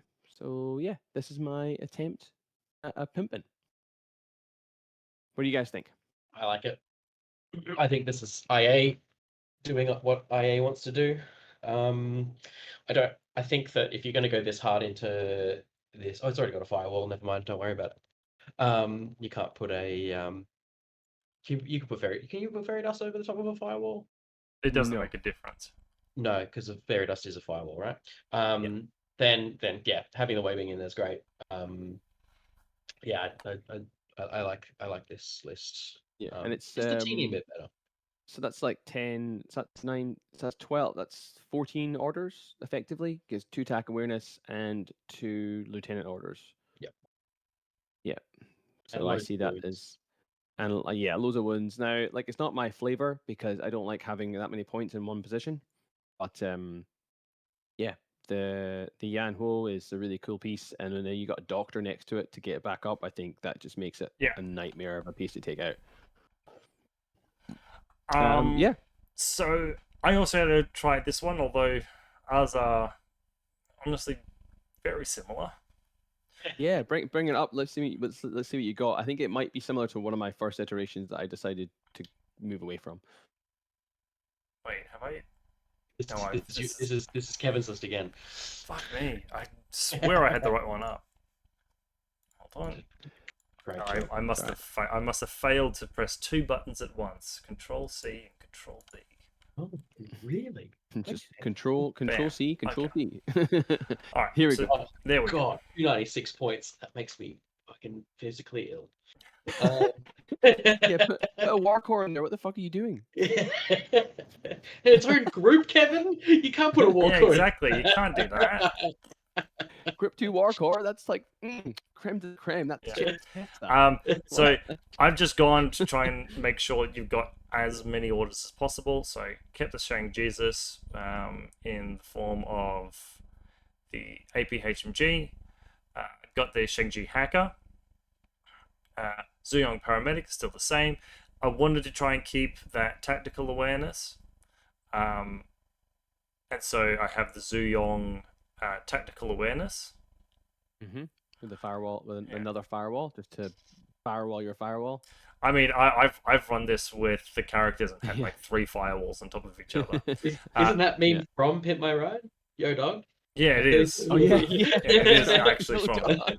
Heard you like firewall, so we put firewall in your firewall, so you can firewall while you hack. What I've done instead, which I'll just rearrange to make it more obvious here, is put the Yan Hao FTO with 2 Pangling FTOs. Right, so what that does is it gives you the same effectiveness as the Neurocynetics and ARO, but you get 1 extra burst in active turn. Also means that you've got these 2 light shotguns. Now the bots can go prone. They're able to defend. They're able to defend your. Yeah, just defend. Yeah, just be able to defend that Yan Hao from anything that drops behind it. Dao Ying, same as always. I've just kept her as she is, with two orders. And then same as you, I just put the doctor next to him. Again, if he goes down, try and pick him back up. He's got 5 armor. He's BS 14. He can just be an absolute nightmare to get rid of. Because I had points left over, war core on its own. Yeah, arguably, arguably this list, like, it works better in that you have a burst stream missile launcher, which actually means that you can apply that to something that the Shang-Chi maybe doesn't want to attack, which gives you options, which is nice. You do lose a specialist from the sensor bot. I don't really know what missions Terra was planning on taking this for, so you may not need a specialist. I mean, you do but yeah, have I like you it. do. The thing is that the Death Star is going to do most of the work. You've got a forward observer in there. You've got a hacker, and you've got a paramedic. Yeah, but they're all in one place, which is my only. But yeah, but that's the nature of running one of these things. And Yeah, but that are that expensive. Yeah, but I just mean like all of your specialists, like literally all of your specialists are in one place. Oh, sorry, except for I guess the doctor, who's not going to leave Yeah. DZ. Hopefully. And the other thing that I find, it's something I try to avoid, and it's very much more personal thing, is that the heavy rocket launcher and the HMG fight for the same range bands. And I think probably 90% of the time I'm going to take the 2 extra dice that the HMG gives you. But I can understand that there are also some things that a template can deal with much better than an AP HMG. A HRL also is a better ARO gun, and um, It's you can it's a scarier AOR gun for sure. that Yeah. makes it better. And then you also can leave it up on ARO and not have your main gun go down, which is a benefit of having both of them in the same. True. Yeah. So the focus on admittedly on like this is maximum orders. So even if you lose the 2 orders because you went you go first, you get docked 2 orders, you've still got 12 orders to put into that one fire team. Yeah. It's incredibly difficult to hack. They've all got very high BTS. The Zuyongs are your lowest at what is effectively 6 BTS, and the rest are at effectively 9. An interesting thought. Could you perhaps lose the Warcore, change one of the Pangling FTOs into the Son Bay? Then you've got guided in the list as well. With a hacker, forward observer. A Song Bay is a wild card. Yeah, that's not a bad choice. There we go. I can get back to my nice and neat one thingo. Oh no, yeah, there we go. Yeah. That is an excellent addition. So an extra missile launcher gets up that SWC, makes me more happy. Makes that Yeah. that hacker a little bit more prevalent in ARO.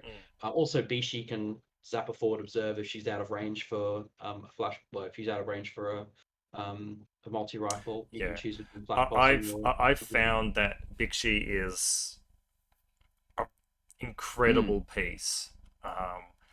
She's a really good shot. The MSV2, MSV1 helps her out a lot, and she's one of the very few things in, especially IA, that can do like any sort of martial arts stuff. Her losing the mimetism off the preview profile was very sad, but she didn't need to be a Shikami, but better. Yeah, I mean, for 41, if she had mimetism for 41 points with all of the stuff she has, she'd be way too overpowered. Hey Jacob, could you bring up the original Tero's Yeah. original list again? Another look at it. Go for it. Yeah, so I think Tero and Frank are in the chat, and they are saying yes. Originally, it was Shang-Chi, Zuyong, Hideout, and then the other, and then you got the Shang-Chi, Zanshi as the other group. So they're not one group; it's two fire teams. Which is what I'm just not smart enough to figure that out on my own. Yeah, which is what I liked about it initially, and my initial pass at this list was trying to keep the same thing, but as we realized, I actually screwed up the fire team and it wasn't legal, so I scrapped that one. But I think I do see the value of splitting them up, giving you two avenues of approach. Although to be fair, like the Zanshi team, you don't have that many wounds. The two Zanshi become susceptible to getting fidayed or whatever. Whereas if you have the other team, you're like, come out, bro. Yep, I've got 2 wounds. Probably won't get through. So like, there's reasons for and against both styles of list. Go pure or go home. Like Tara saying in the chat, Bishi can be added to the Zuyong list, but she's also a really good solo operator. That's true. Yeah, know, she is. The speed and mobility that she has at 6'2" with super jump and climbing plus. she does. She's not 6'2". Yeah, she is. She's 6'4" with extra steps because she's dodging on 18s. True. Yeah. Yes. Yes. 4-inch She's 6'4" and can trip 10% of the time. and trip. Yes. Um, Yeah, but she does have stealth though, so if you're dodging, you're losing that stealth, and Yeah. then you don't want to get hacked by something. Yeah. Cool. Well, thanks very much, Taro, for that list. That was fun. Sorry, we kind of didn't make that many changes, but looks fun. I look forward to seeing it at BCB. Yeah, it's gonna be good. okay, so Oh, this is Zephyr's just in the chat now. Zephyr is joined the chat. He's joined the chat. Right, what's next? David I think- Hart with Josh with David Hart. Yeah. So Let me just see if this will work. I don't think it will. I'm just gonna- I did, yes. So David is a relatively new player, I believe. It's going to be his first 2-day event. He's fielding some Morats, which is always good to see more players out. I myself have had the fear of God put into me by Jordan's Morats, and I did enlist his help in pimping the second list. But we'll chuck in straight to the first one, which David's aptly named Bull Tracking Across the Universe, has the HRMC Bull Track, along with a core consisting of Cornac, Yaugat, Morat Vanguard, and a Bartok. Rounding out the rest of the group is Datarazi, 2 Datarazis, Doc Worm, an M drone, and a Q drone in group 2, and there's another Morat Vanguard to make the core link an actual core. My pimping, I really liked the vibe of this list. What did you guys think of this first one of Dave's list? I'm gonna be honest. This is the first time I'm looking at it. But it's fine. Yeah, I look, haven't actually got much to say. it is a What missions was this? No, for? Zephyr Did he does give- not have a spirit HRL in it. Did he give an indication of what missions he wanted this for? Yes, decap and supply potentially. Yeah. So I mean, he was knowing the new Vanguard, it does. Sorry, Vanguard. Morats. It does lack a little bit of the mobility that the new Morats bring. I don't know. Well, I mean, I don't think it's that unusual to see a solid core with the Yaugat multi sniper rifle. Yeah, no, And then you've got like a tag, a couple of Datarazi, and then something to keep the tag going. The Q drone is maybe a little bit of a more odd piece perhaps to see, because it sort of leans more into that tactic, as you're saying, rather than the mobility. But Yeah, so I mean, I thought the same sort of similar things. I thought that I would just change it up a little bit. So this is your list up now. This is my list. So I changed it to so still got the same core, I believe, with Cornac. And that's what I've added in. I changed the Morat Vanguard, removed Doc Worm for a Kurgat engineer. I believe this is probably a little bit more of a vanity pick for myself and Val, who was listening. So what did I do? I cut the med tech in favor of Kurgat and the linked gizmo has a slightly higher chance of repairing the tag because it is a manned tag than old Dockworm. Plus, drop bears are severely underutilized. Combined with Ecadron provides some template defense for fire team and baggage for more drop bears. Then I added in a Rindak, which adds a little bit more sort of gives this list a bit makes this a little bit more dynamic, allows it to get up there, hit those supply boxes, and just be a pain in the ass. Especially with that pseudo 2 wounds 6-2 movement with like the extra dodge. Yeah, all of that. 6-3 movement with extra dodge. I had 4 points to spare with all of those changes, so I added a Gaki in, and kept the Q drone. It's I wanted to really give him something that he could run in capture and protect as well. So I thought that I thought this one probably was a good choice, a good way of doing that by adding in that hacker and some drop bears for defense on the box. Yeah, I guess sometimes you feel a bit bad for including Doctor Worm because he's 23 points in a slot where you're like, oh, he's just really there to bring up the Q drone. It's like that kind of domino effects, right? Because you bring a Q drone and you're like, oh, might as well bring Doctor Worm, and Yeah. then you're like, oh, well, I've also got tag, and you start justifying it. But then if Yeah. you remove, but also if you remove the Q drone, then you kind of go, well, do I even need an engineer now, or do I need a doctor? That's Like, true. Like it becomes like you start adding it in because you think you need it. But I like the Rendak. The Rendak's really great piece. I think what Zephyr's saying in the chat is having Cornac and the Bull Track is somewhat redundant because Bull Track has NCO and Cornac makes his LT order regular, so NCO is useless. But you still get Stratego. You can still hold back 2 units, although what 2 units? Maybe the Q drone and the Bull Track. And this Yeah. this is for decapitation where killing Cornac is the name of the game. So if he goes down, you make something else the LT. NCO suddenly becomes very useful. Yeah, true. He is more survivable than a Suryat HMG, for example, in Is he? CC if someone tries to shiv him. yeah, that's true. In CC, It's more yes. like it's more of a CC thing, but not that you just shoot him with bullets instead in that case. Yeah. Now I had the same thought when I saw Doctor Worm. Is Yeah, I yeah, think it's he's only really there to pick up why the not Q take the drone. Kurgat, and then shove points elsewhere because they could still be linked.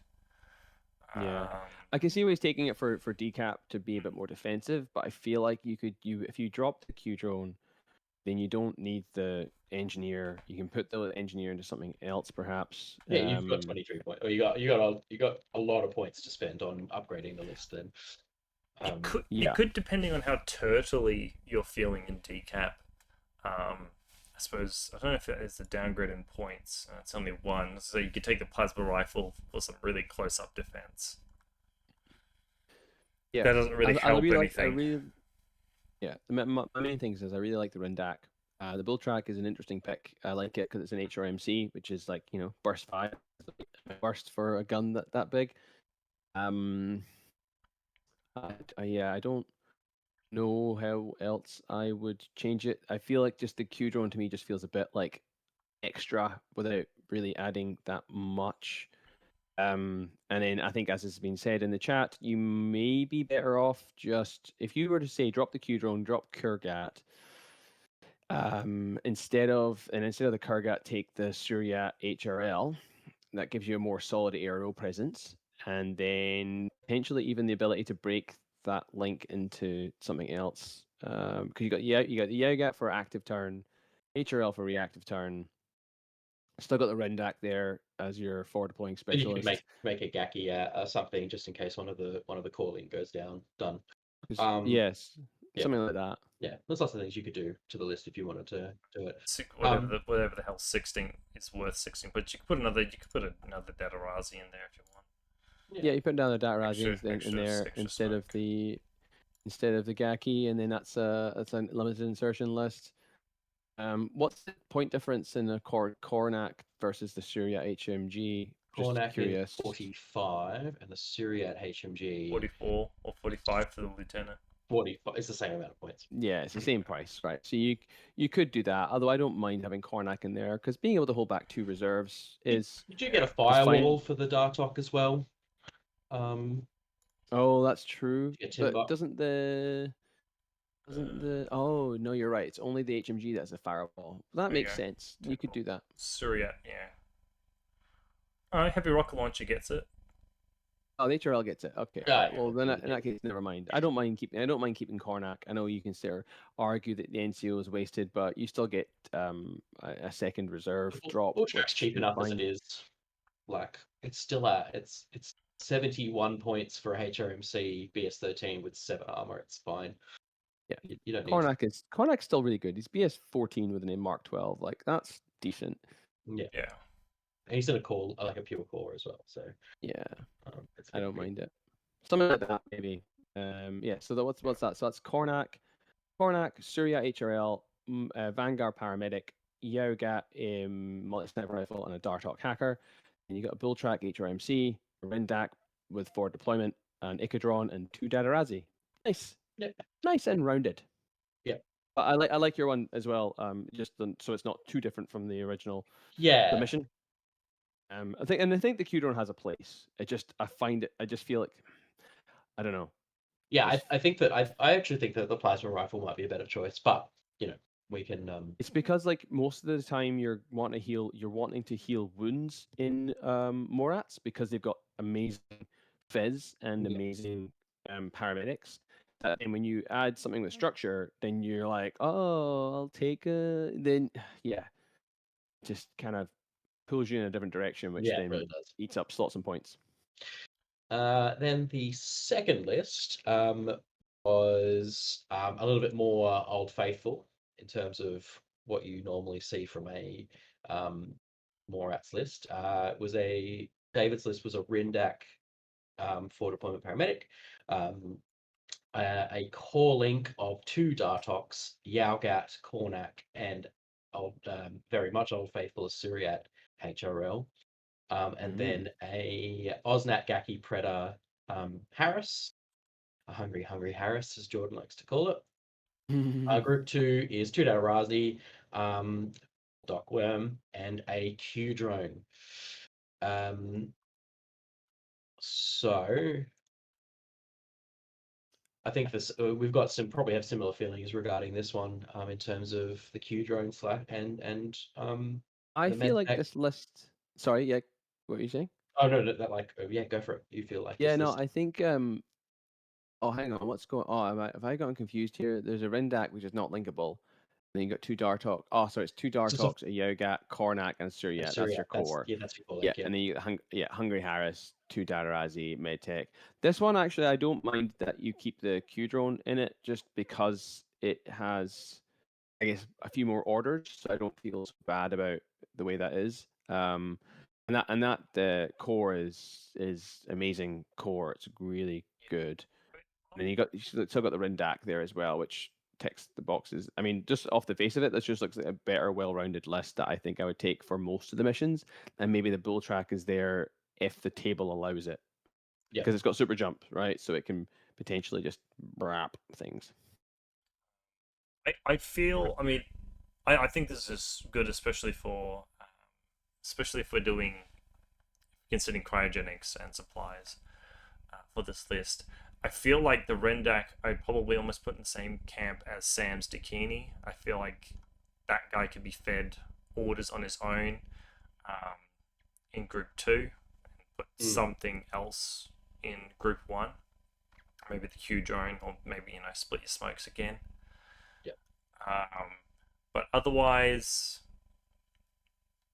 yeah, I mean you got a tough thing to take out an ARO, or 2 tough things to take out an ARO. I don't know. Maybe diversify with the 2 Dartoks to be something else. Just so you don't like some, I don't know, someone pushes up an interventor with a fast panda. What have you got? What something. have you got then, Josh? What So are you... Zephyr has alluded to what I have done. Haha! Great uh, minds. Yep. So I took out the second Dartok. I didn't think it was necessary. I placed Cool. the Dartok that was in the core link into a second Harris. So I'll go through the link, the groups, Yes. the groups. So we start off like normal with a Rendak paramedic for deployment. With a multi-rotor +1 burst of Blitzen. I've changed the core link to be a Morat Vanguard paramedic, a Morat Vanguard forward observer, Yaugat with a multi-sniper rifle, Cornac, and a Suryat HRL. The Hungry Harris I changed to Osnat with the Vulcan shotgun and the smoke grenades, which I believe is a much better profile than the smoke grenade launcher, which is what David had originally. Didn't have points to put the Gaki and the Predator in, so we've just got 2 Gakis in our Hungry Harris. In group 2 now is an Icadron, a Kaitok with a chain rifle +2 burst, Anyat with a K1 combi rifle, a Dartok hacker, and a Data Razi. So we've added an extra Harris in, which likes to be up the board with that K1 combi rifle, throwing pitches out in good range bands, and a Kaitok for close-up defense. Because we took the second Dartok out of the core link, added a paramedic in, so we don't have to keep bringing the Rindak back to heal our Yargat if and when it goes down, and having the smoke grenades on the Osnat and the Vulcan shotgun on the Osnat make her a much better piece, I believe. What do you guys think? I think that I do think this is probably a better, more well-rounded list. I'm glad that sort of you mirrored what I was just saying at the end there, is that I don't see the reason to have 2 Dartoks. One's enough. I think. Dartok. Sorry. Just a backup Dartok for when the first one gets shivved by Yeah. FD. But I do like the addition of Anyat, that ability to have smoke grenades on whatever her ridiculous fizz is. It's only 12. But yeah, to be able to throw 2 of them helps make that sort of smoke more reliable. And it does mean that you got this. She can still run in and grab any objective she needs, because she's still that specialist operative as well as the hacker. So this one's for cryogenics and frontline. Yeah, cryogenics seems good. Yeah, mobile Harris with a specialist in it. The core is solid. Zephyr's piping up again and saying that maybe you'd be better off having a Preda instead of. I would Fugakis like in a there. Predator in. I'd like a Predator in that. Yep. I'd like, it's just like points are pretty constrained here. It is hard. It's You difficult. could find 2 points for downgrading an Icadron to an R drone, but then you need 1 more point. Oh, you could drop the forward observer Vanguard to a Yeah, you could regular drop the Vanguard. forwards, yeah. Oh, look, hey, Yeah. okay. Oh, we're getting inside each other's heads. It literally just said the same thing, and then Zephyr typed it. Yeah. Yeah, cool. All right. Yeah, so drop the Icadron to an R drone. I liked just the template defense that the Icadron provides. Yeah. Yeah, no, But that's fair. it's not It's a necessary. great piece. The only thing And also for frontline, it gives you baggage as well, which is not bad. The only thing I could think of is shuffling points around to get the FTO Rindak into that Anyat list fire team, just because it's being used for. What would you replace though? No, I haven't had enough chance. I haven't had enough chance to look at it. Well, you said words, and then Probably what the do you- Kaitok, if you were going to get rid of anything out of that, like the Kaitok. But then you lose your oh yeah, sorry, I was gonna say then you lose your gun, but actually there's no gun in that Harris, so yeah, no that's a fair point. Yes, I guess the Kai talk. Yeah. Yes, Go- yes, you're right, Zephyr. The Kaitok is amazing. If you really desperately want to. Could you fit? I mean, not that I've not even looked at how the points in this was work, but I really like that far back Kai talk, but I don't think you could really find the points for it anywhere. You know what? I at a first glance, I don't see any fat to cut. So yes, unless the Osnat's cheaper with the grenade launcher. She is, but you don't want that to take that. No, Osnat. Vulcan shotgun is just such a good. Shotgun. Oh, the Vulcan shotgun. Yeah, no, I'll be honest. I can't see any fat, or at least not enough fat to cut out to get that paramedic in there. Yeah, unless you drop the Rendak or something like big. Yeah, like that. it's going to be a drop of like 6 points, and I don't know where to take that from. No, this is. I think this is good, especially because it was just for Frontline, which has a bunch of classifieds, which you do need the spread for, and this definitely has that. Yeah, that's a good point. All right, that's a good one. Who's next? I think Jacob. Frank. Or was it James? No, it was James. James. James and his Oh, we're doing both. We're doing Cabernet. both players. We're doing both players are coming over from WA tonight. I just realized because David is from WA and Oh, so is is there? James. Yeah, there we go. Yeah. So Well, James, I'm glad that we're doing both of them because they're coming all the way over they're here. coming This a we very can do is far. make their shit list better. So James gave us a single list, and I took a look at it, Thank and you. I couldn't help but think that with a few minor changes, he could sort of have, I guess, two lists split the way that I would tend to split them. Okay. So if you just give me a second to bring both of them up. Seeing how sausage is made.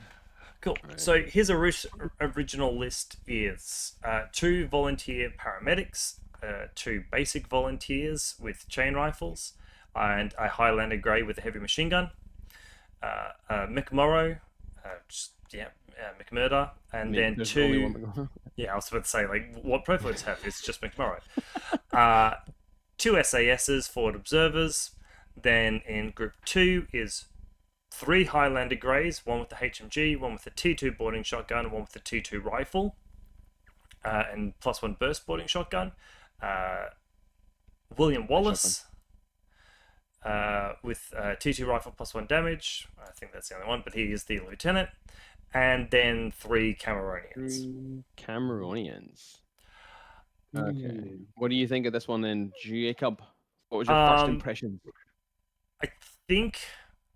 I think essentially 4 Cameronians, if you include the McMurder in there, is probably a bit of overkill, where you can sort of shuffle the points around by getting rid of just 1 Cameronian to make this list a little bit more flexible, and when we take a look, probably get a little bit more punch out of it. Mm-hmm. What do you guys think? What's your impressions?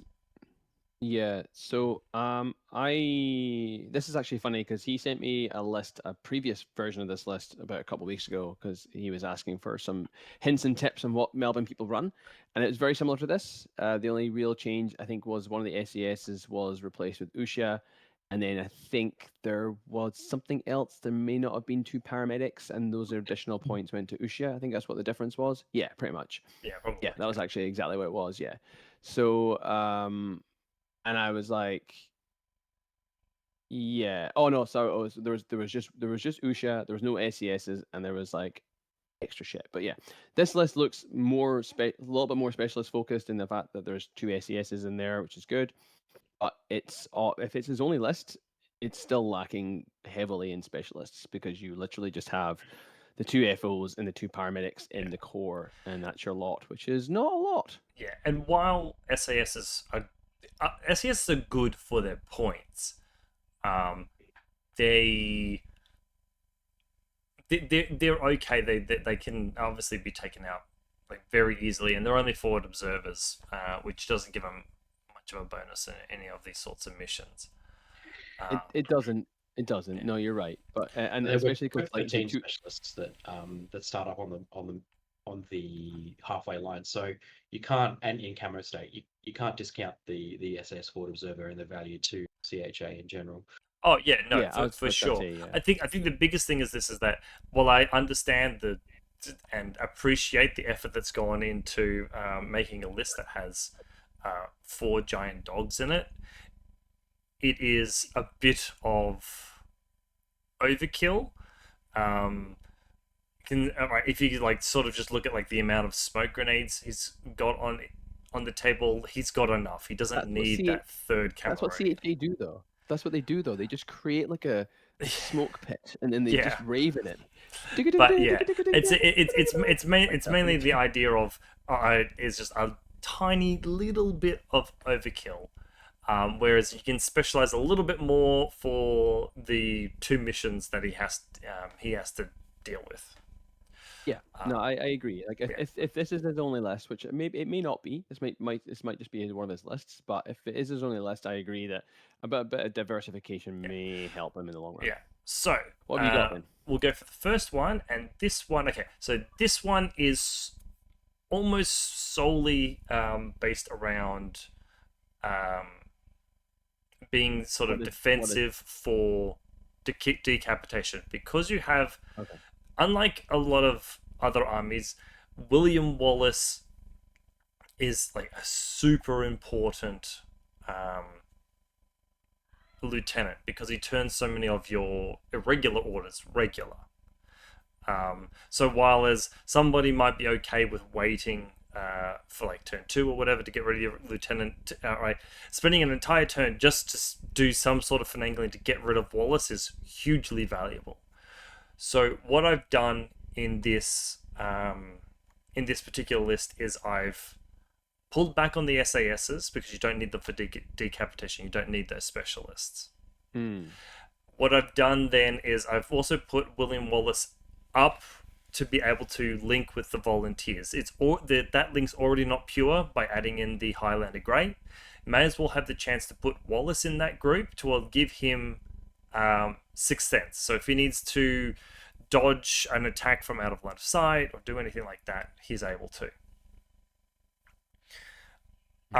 Then in the second group, I've put 2 Cateran to act as defense. Right, I find that they're like really high risk AOs for your opponent because if they hit, they just put things down. Yep. And then I've changed the Highlander Grey to the to a Caledonian Mortimer HMG, just to give like, if you're already spending like those many points on like, well, not those many points, but if you already got that dogged heavy infantry, I feel like you should go for the damage 17 AP shock, I think.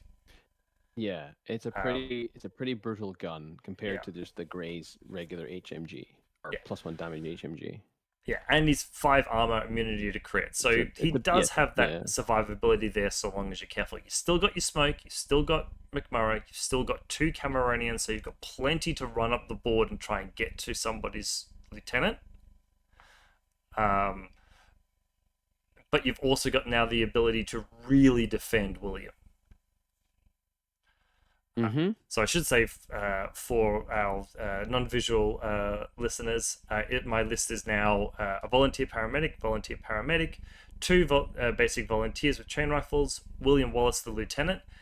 I've got a basic Highlander Galwegian, which is the 5-point impetuous model, the Highlander Grey HMG, McMurder, and then in the second group I've got the Mortimer HMG, Highlander Grey T2 boarding shotgun, the T2 rifle, Highlander Grey, the 2 Cameronians, and then 2 Cateran T2 snipers. Just curious, where does that Highlander fit in? It's just points. Solo. Oh, so he's not in a fire team. No, it's just solo. So is the Highlander Grey in a fire team though? So like what you can do if you're going second is you can kick just a volunteer out. So it's a volunteer fire team with the Grey, but then Wallace is in that fire team just to give him 6th Sense and burst 2. Yes, exactly. Yeah, well, cool. Yeah, so it's a core with the spare, right? Yeah, and then the Highlander just hanging out, being a 5-point regular order, but also, being a menace with smoke and stuff. Exactly. Cool. Well, I really like Caterans. I think Caterans are excellent, and if they can get a shot off, they can do some real damage and really screw up your opponent's plans. So I have thoughts. Yeah. What do you think? I hate Wallace in a link. I don't think giving him 6th Sense is nearly as important as having access to his coordinated lieutenant order, especially in an army like Caledonia that doesn't have access to a big, heavy ARO shooting piece. That's what I'm saying.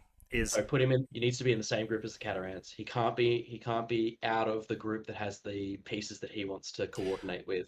If that's the case, there's nothing wrong with like moving the orders around to put the Caterans up there. No, so the Caterans and Cameronians need to be in the same same group as Wallace. Okay. Yeah. The Mormon HMG, I have gone on record saying that it's a bit of a trap. I much prefer the Highlander Grey HMG. You're only paying 28 points for it. It can link with a volunteer paramedic, which means that you can have a Harris of a Highlander Grey um, paramedic, a Highlander Grey HMG, a volunteer paramedic, and just a regular old volunteer. Super budget, super hard hitting, moves forward really well. It is, yeah. I guess the reason why I like the Mortimer is it is a damage 17 AP Damage, HMG, which damage is 16's enough. nice. It's gratuitous though. Like I've killed tags with the Grey HMG, and I've killed chaff with the Mormare HMG. I think putting 40 points when you could put It is two 40 Grey points. HMG. Yeah, if you could put two Grey HMGs in that list, Yeah. and it would be it'd be you could put three in if you took out the Mormare. Like It's really, I agree. It's really difficult to justify 28 versus 40 when they Yeah. both have one wound. You're like, if you're gonna take Mormare, I think the better Mormare is the T2 rifle. Sure. Yeah, sure. A damage 15 AP T2 rifle with X visor It's gross. and NCO is pretty gross for 36 points. But then you still have the Grey HMG in there as your point man. Yeah, Yeah. absolutely. Yeah. Okay. Yeah, you could change the T2 rifle with light shotgun +1 burst, which I do like as a piece, into the HMG and the Mormare down to the T2 rifle, and just change up some of the groups a little bit. That's my personal take. It's not something that needs to desperately needs to change. I do like this list a little bit better than James's list. I did think that the too many Cameroonians. The one thing I do say is lacking in this list is I think SAS are also necessary. I don't think, because this is focusing on decap, I don't think SAS is a huge value. You'll see in my next list that I agree with you, but I don't think in decap that they're massively valuable. This is more about defending Wallace from all the high-tech stuff that you could potentially throw at him that he's never seen in his life before. Even though technically he's a robot. Yes, he is a recreation. So yeah, he knows that he is in the future when he is from the past. Right, bring up the second list.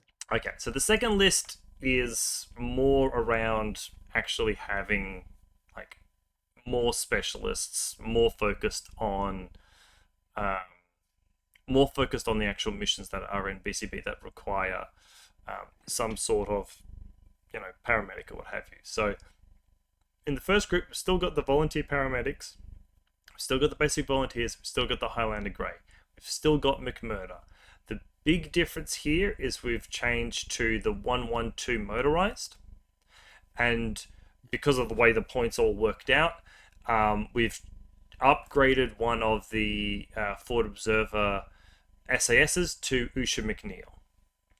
Mm-hmm.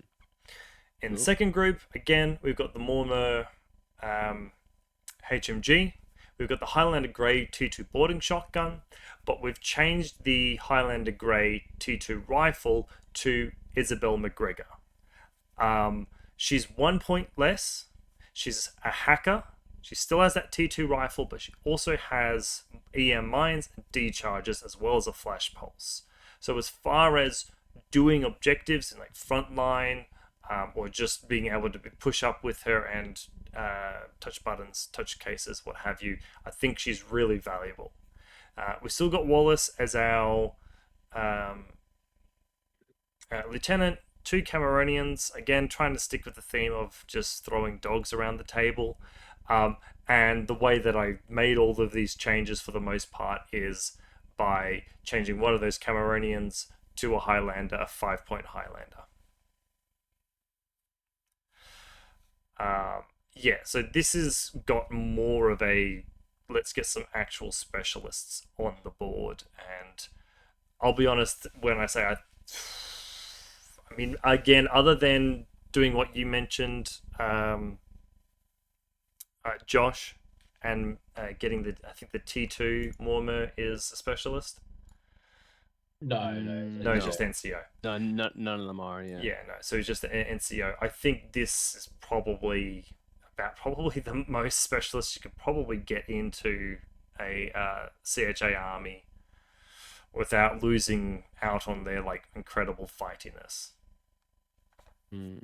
Yeah, I mean I think putting in the only thing that I would do is try and find points for another SAS forward observer. The only reason is because so often with Usha, you want to over infiltrate her and you want to slap her burst 5 assault Yeah. pistol into some lieutenant's face. If you take a look, I've still got 3 points left over.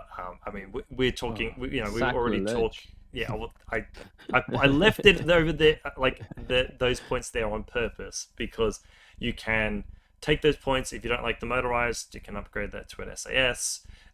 You can upgrade the Cameronian to a SAS with the extra 3 points. You can get like one of the 21.1. There's plenty of like moving around you can do in this list if you don't like a particular aspect of it. Yeah. I mean, Yeah. it's very no, I easy. think If you don't that's like the Cameronians, upgrade them by 1 point, then they're Catarans at that point. Yeah. No, I think this list is fun. I would. Do you mind if I just tell you what the list Yeah. I had created? Because I think we did lists in tandem, so I think mine is very similar to yours as well. Is it in the show notes? I'll just bring it up if it's in the show Should notes. be. Yeah, bring in Yeah, the that's show right. note. Instead of you telling me how to change it. Yeah. I'll just go through it for the purposes of the the audio only listeners. So it is a it starts off with a 112 FTO because I had points left over and it can go into a link team. So 112 FTO is the Doctor Fire Axe, three volunteers and a Highlander Grey. So that's your core. You got 2 Cameronians, Wallace, Usha, McNeil, and McMurrow. So that's your 10 orders in Group 1. Group 2 is an SAS Forward Observer, Highlander HMG, Highlander T2 Boarding Shotgun, and Isabel McGregor. And then it rounds out with a 112 motorized. I like the 112 motorized because for supplies and cryogenics, it gives you a fast specialist with that boops the snoot on 16s and can paramedic up McMurrow if he goes down. On a 16, which is pretty decent because he's actually going to be out and about doing his thing. Main differences between yours and my list is obviously I just kept the Harris as it was, but just changed Isabel McGregor because I think I agree with you. Putting a specialist in that Harris is probably a good thing. And she is an incredible, like for what she is, especially in the army, she's a really good profile. Yeah, you don't really lose anything by bringing her. Just notice she has an assault pistol. The EM mines is what makes her just amazing. Yeah. She's very, very good. And then, like I say, in Group 1, you got 2 Cameronians, McMurrow and Wallace, so you can coordinate order all of your dogs at once if you want to throw smoke. And then you've still got Usha and you've got an SES in the other group, so that if your second group can't really do very much. Actually move some things around. So can you put Wallace and the McMurrow into Group 1? Because I didn't realize I'd done that. And then put the SES into Group 2. Yeah, sorry, I hadn't actually figured out the groups by the time I saved that list. So group 2 is 5 orders. You can use it on the SAS to boop a button. You can use it on the 112 to move up, or you can use it on the Harris to actually take some fights. Yeah. I would prefer a 9-6 split, but I don't know what I would want to move into Group 2, except for maybe Usha. But then you got Usha and the SAS in the same group, and that makes me a little bit because then Group 1 has fewer things to do if you're up against an MSV heavy army where you don't want to move out the Cameronians and you want to use Usha to go scalpel out that MSV piece. What you could do is you could, and I know Josh, you don't like it, but you could put Wano because you want to be able to use the. Yeah, and if Wallace is in Group 2, you can't use the coordinator. Well, you can, but you can't use it on really anything. So that's why I'd rather have it in Group 1. Yeah. And then the 112 was just because it's 2 points more than the volunteer paramedic, but it's got a light shotgun, so it keeps your template quota high in that fire team. So that's it. That's my attempt. I mean, makes sense. All right, you're saving 12 points by not taking the Mormor, and you just put it into an SAS and other parts of the list. Yeah, definitely making the list a little bit more well-rounded by doing that. I think that's just as good. I wanted to mention one thing more about sort of playing CHA, this particular one, especially when you've been able to fit in the 1112s, because you've got the 1112s and you've now got doctors. If you can manage it, try and avoid putting your guys into docket. If somehow you can avoid it and then pick them back up, awesome. That's It yeah. gives you- That's it why gives you an includes the paramedic in both Harrises. If you Yeah, if you and want. and the good thing about the paramedic is that if you take a look, volunteers are Phys 13. I think the whip of a 1112 is 13. So technically, the paramedics pick up the greys better. Like in a linked paramedic picks up a grey better than the actual doctor does. Well, but the doctor can still paramedic stuff. It can, yes.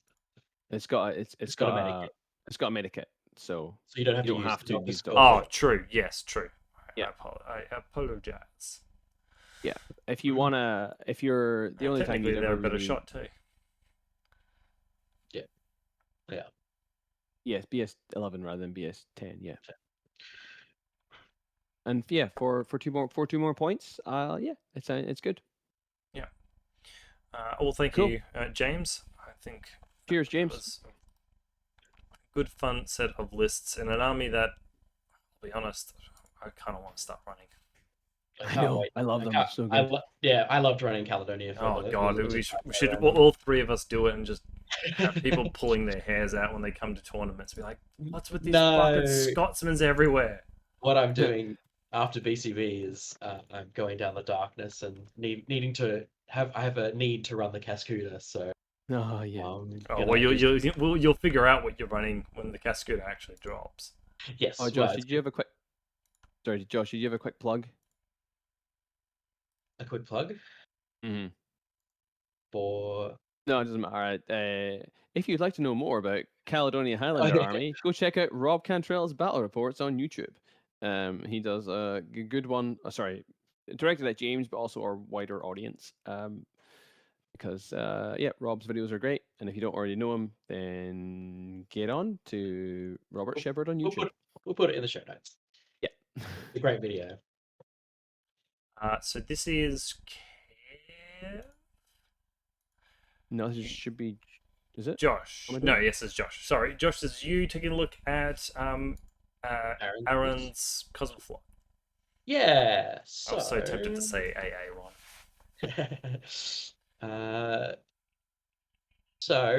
We've got Aaron's Cosmoflot here. A little bit more Wallace action we love. We have a 5-man core of the Unknown Ranger, 2 Varangians, a Patcher, and a little used profile, Caden First Strike Don, who we love. Then we've got a Harris of a rocket paramedic, and a Volkalak missile launcher, and then everyone's favorite Bearpode. Group 2 has an Ermandino, just chain rifle D charges, a Warcore 360 visor, an SAS forward observer, Wallace the lieutenant, and a tractor mule Oregon MRL, which is total reaction and guided. Aaron's points of this is he's got a core here that can take on most things in the midfield and close up to hunt as well as do classifieds on the way. The Harrison tractor mules on aero duty with the war core, making these a little bit harder. Wallace feels a little underused with coordinated orders, but I guess it would help to shuffle the second group around if needed. So I wanted to lean a little bit onto the fact that I think I wanted to change around the fact that we've got a core and a Harris, and I think we've got our core and our Harris the wrong way round. What did we think, lads? Well, say your list. So my first. list, my list has a Harris of a Varangian, the patch with a Vulcan shotgun, and UKR with an AP Spitfire. I added in a Rocket into into Aaron's Harris to make it a 4-man core. And what that does is it gives that Volkalak Sixth Sense. 6 cents. Kept the SAS Forward Observer. Most of the list is the list is basically the same. With Caden taking up a spot in Group 2 just to make better use of Caden and their pod in Group 2 to make better use of Wallace's coordinated lieutenant order. Yeah, I think that the Varangian and that Harris can complete an equal amount of classifiers as the core. Doesn't get anything too big out of a core, but getting 6 cents on that Volkolak is so very important when smoke just disables all of your Harris duty, or your ARO duty. Yeah. I think this is fine for touchy button ones because the patch has got a specialist operative. Oh yeah, no, big time. It's definitely the frontline list. Yeah, I don't know. That's what I was saying. I don't know about frontline because you got the paramedic at the front, forward observer. I suppose that's really all you can really expect to take in an Ariadna sectorial, because you're not really going to have many hackers. And the only thing I could think of is trying to fit an engineer in there, especially because you've got that tractor mule, who are tougher than they look. You got Medina. Medina's a. Oh, do you? You do too. Yes, that's right. Correct. Okay.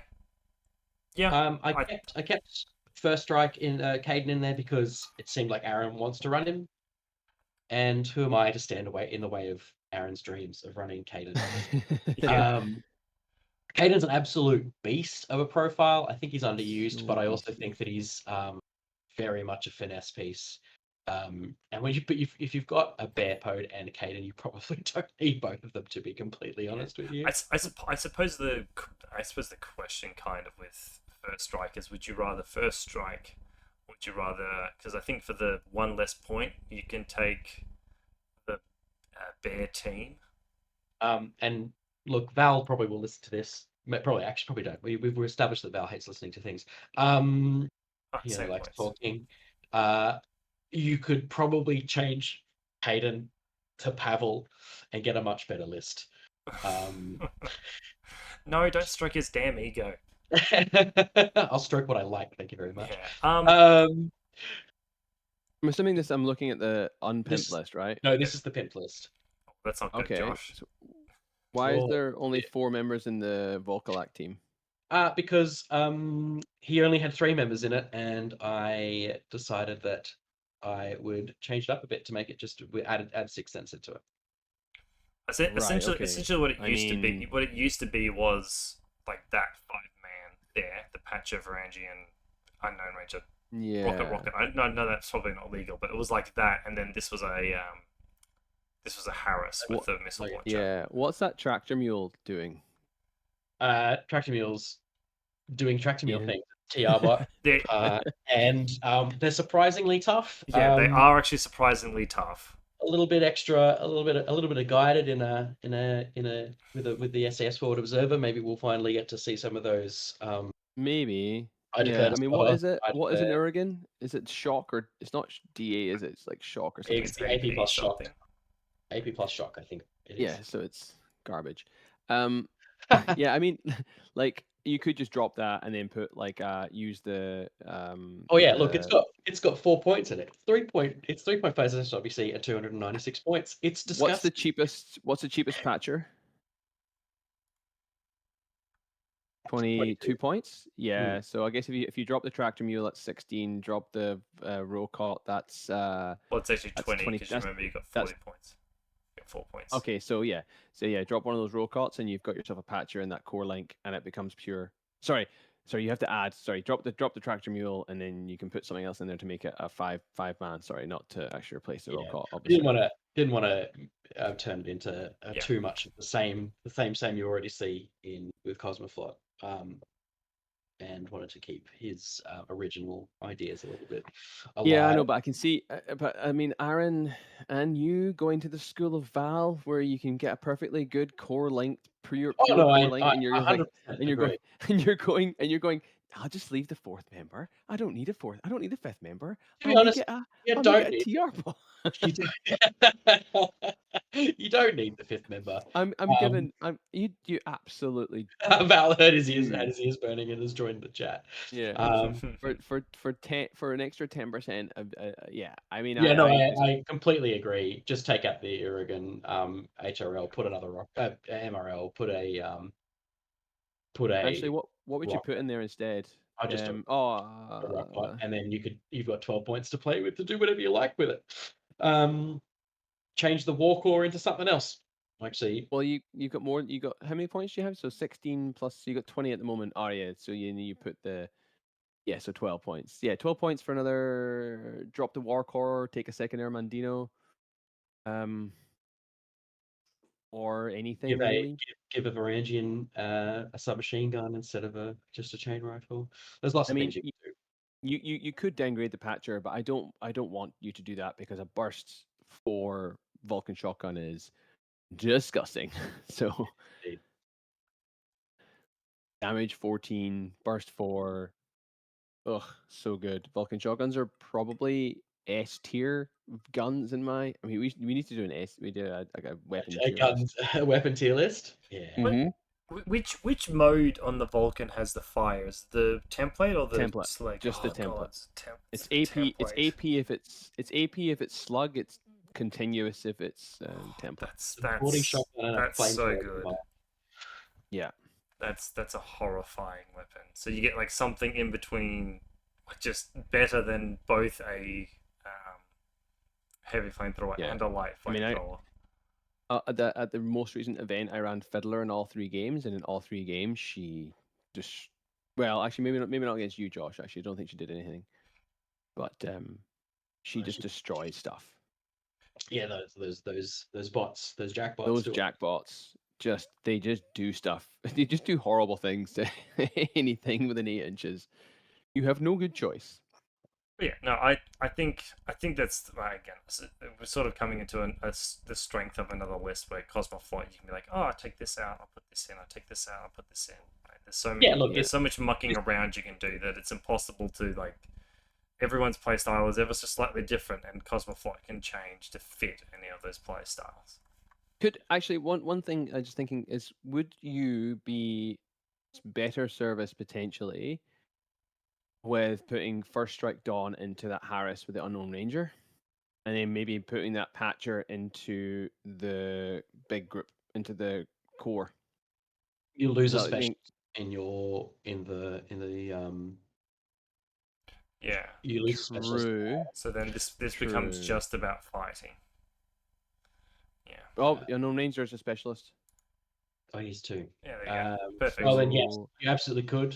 I just wanted First Strike in the same group as Wallace, just to use the coordinator. But that's good here because like you could do another like a switching of the SAS, and you can either use 5 orders to power your SAS or your bear pod. Yeah. Like if you did Yeah. this. I feel, I mean, okay, everyone loves a war core, but when you're 296, my skin crawls. Like a war core in this list is a 3-point regular order. So yeah, but when you've got 4 points spare, I'm like, the fuck. well, there's no 7-point thing in. There is not, but I guess you could like downgrade something to make it. It doesn't matter. You could do lots of things. You can do all There's sorts lots of of things. changing in this list. Get a Stranic, or you can get a Paracommando. There you go. The Stranic is what I commonly see in that Unknown Ranger Harris. T2 boarding shotgun. Yeah, Unknown Ranger, Stranic, Varangian. That's what I tend to see. But I don't like to change someone. Yeah, like you said, the Dawn's a vanity pick. So yeah, I like it. Okay, so Next one. We're going to go to our last list, which is. Did we say that he was on? Yeah. So so we were debating before the show which Kershaw we should cover. So we're gonna do one of them. Maybe we'll do 2. We'll see. Maybe we'll have to do a part 2. So yeah. So this is They are listening, so I think Zephyr is probably the correct. Is he there? Is he there? Yeah. Oh, he's still there. Yeah. Okay. So so Zephyr, we are going to do your list. This might be a quick one actually, because there's nothing I can really find wrong with it. I I, don't know. I had a brief look at Zephyr's list, and I thought the same thing. Their notes were just too good, too detailed, and I was like, I don't want to change anything. Yeah, It's this is your like a reverse baby. pimping. This is we've lost our pimp. We're just on the street corner. We've lost some teeth, and Hey, we've just we're returned ditching your hair. car back to you as it was. Yeah.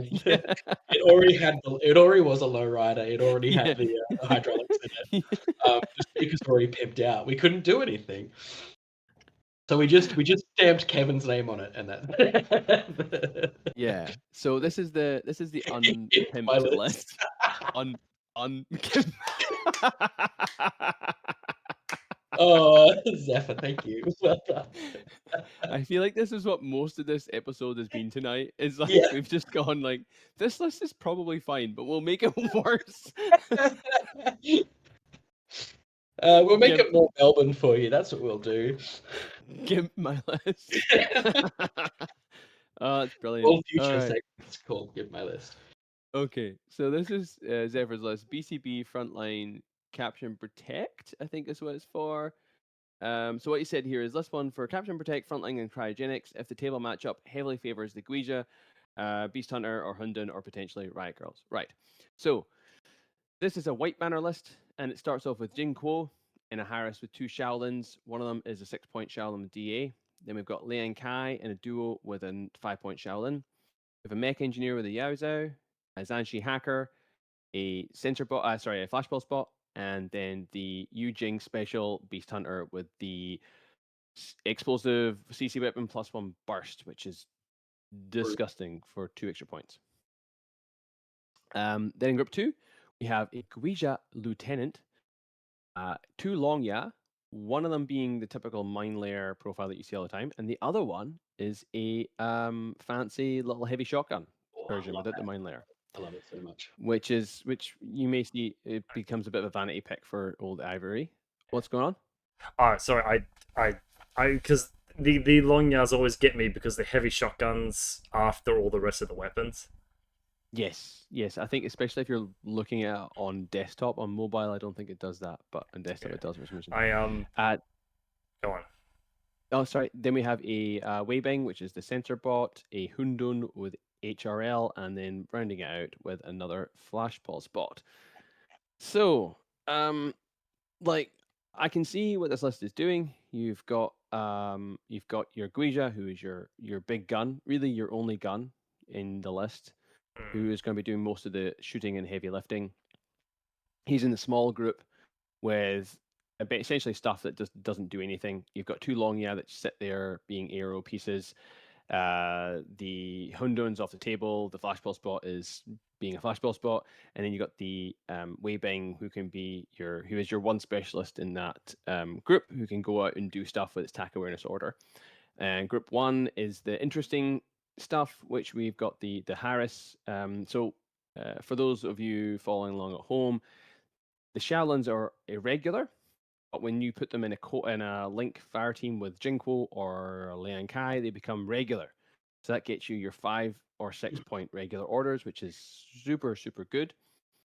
Jinko is a BS-13 multi-rifle with mimetism, which is pretty good, short range, medium range weapon.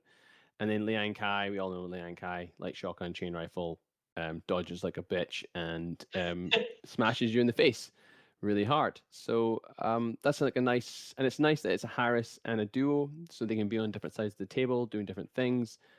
The Jinko is also a specialist, bear in mind, so that's really nice for missions like supplies and cryogenics.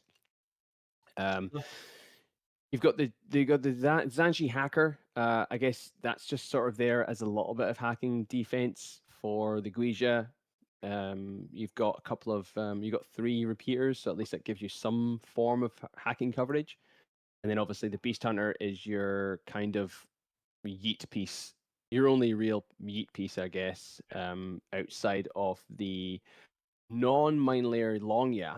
It has a heavy shotgun and 6-4 move with camouflage, so it can move 10 inches up the table before it actually gets discovered. and then place 2 heavy shotgun templates on you, which is already not 4 bad. inches up the table already, so it's Oh, true.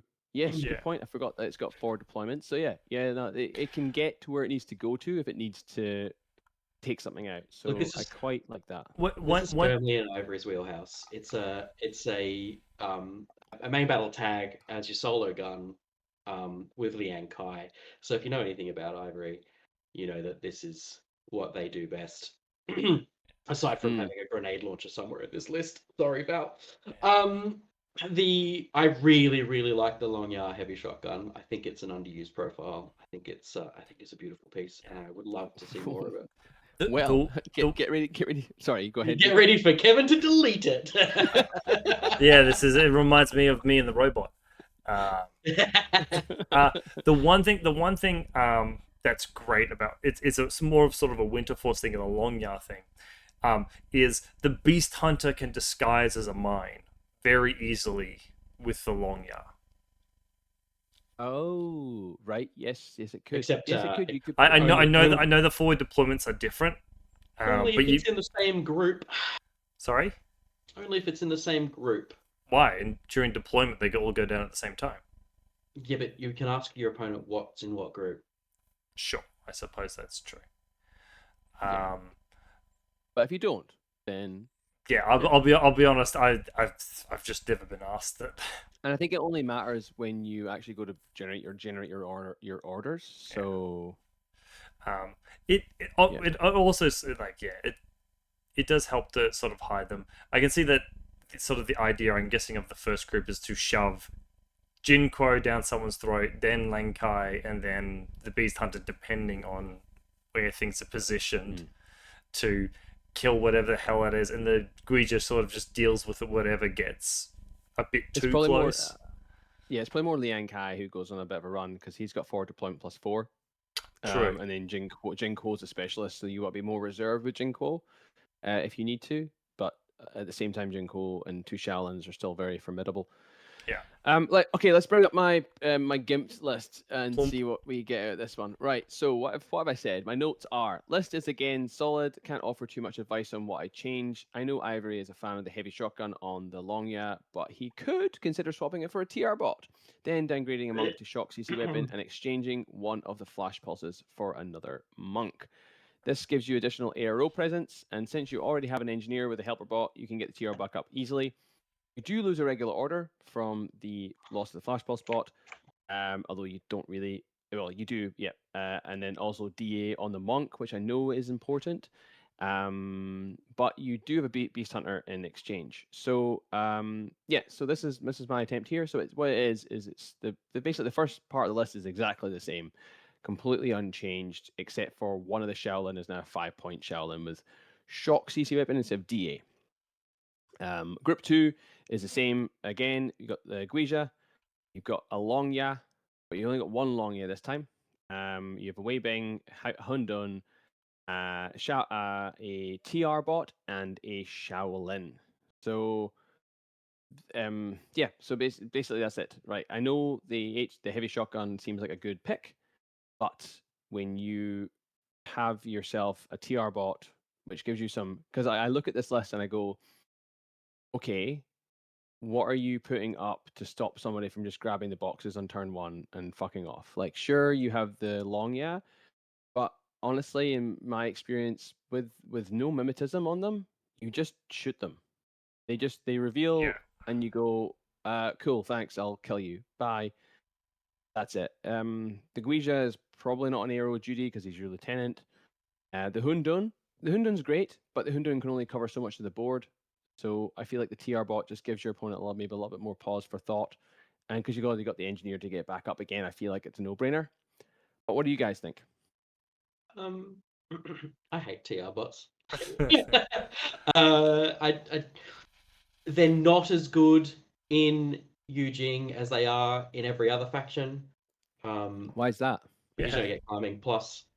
Well, not every Pano don't get that. Hackers don't get that. And also, I'm also pretty sure they get a 1 point. I mean, I don't know how much you care about 1 point. But they get a 1 point discount for not having it. No, it's more factions don't have climbing plus than do. The only ones that do are Aleph, Oh, okay, yeah.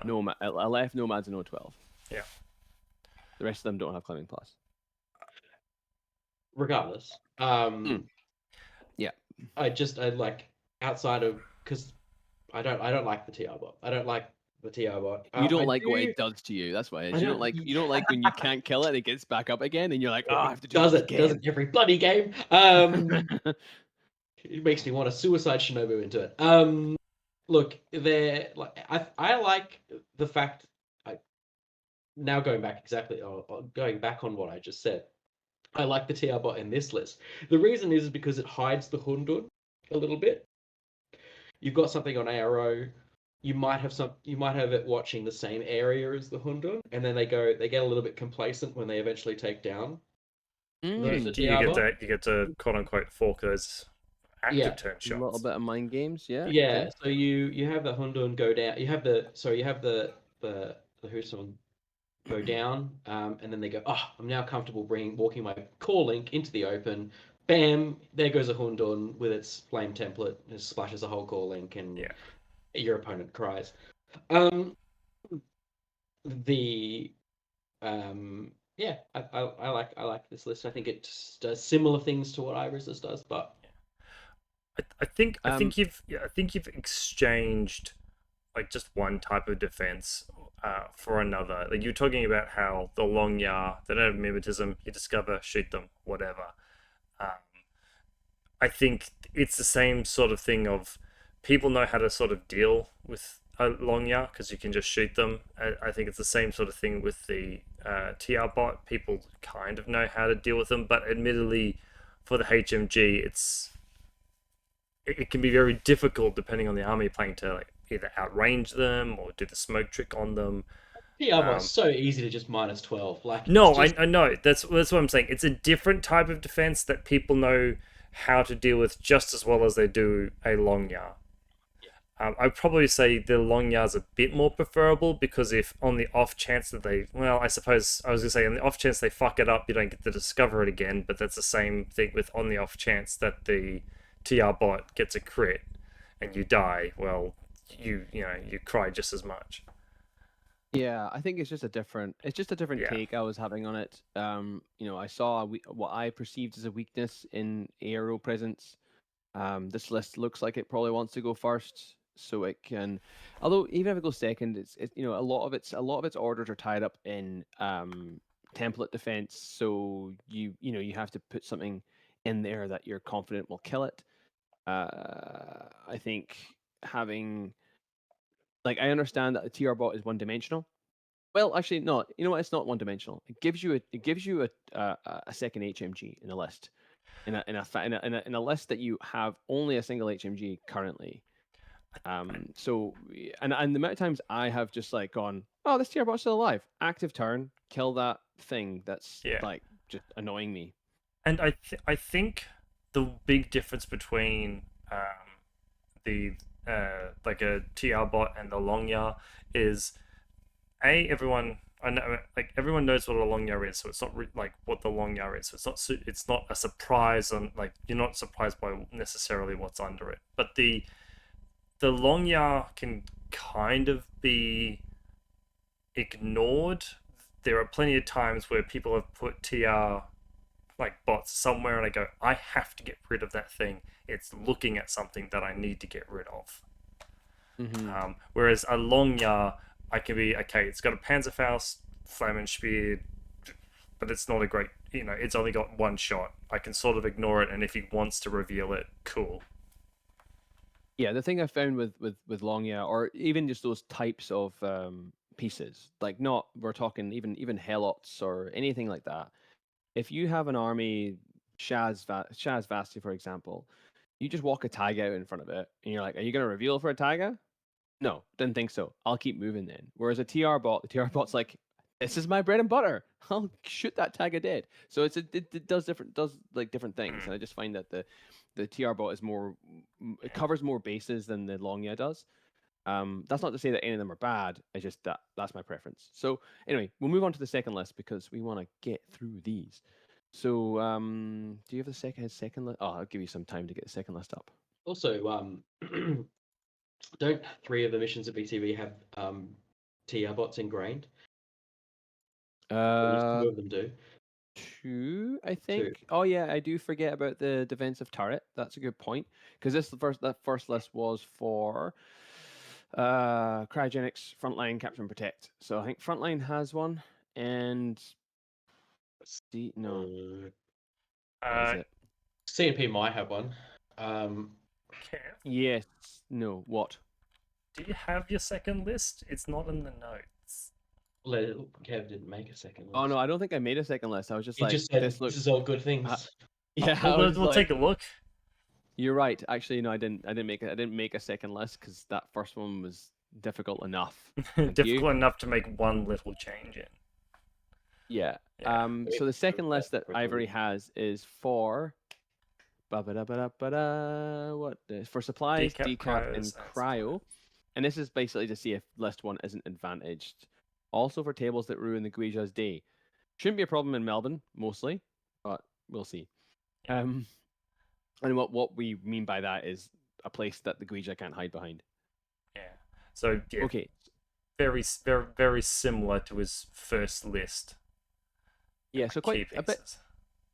Well, there's some definite trademarks, I guess you could say here, and then there's a lot of flex otherwise. So what we start with here, so this is for decap, cryo, and potentially supplies. So we start with Bishi, then we got Jinquo with 2 Shaolins. Both of these have DACC weapons. We have Lane Kai with a Shaolin, also with a DACC weapon. So same as before. We have a Wei Bing, which is the 15-point sensor bot, Mech Engineer with the Yao Zhao, and a Guilang Lieutenant, so that old 25 points 1 SWC guy. What?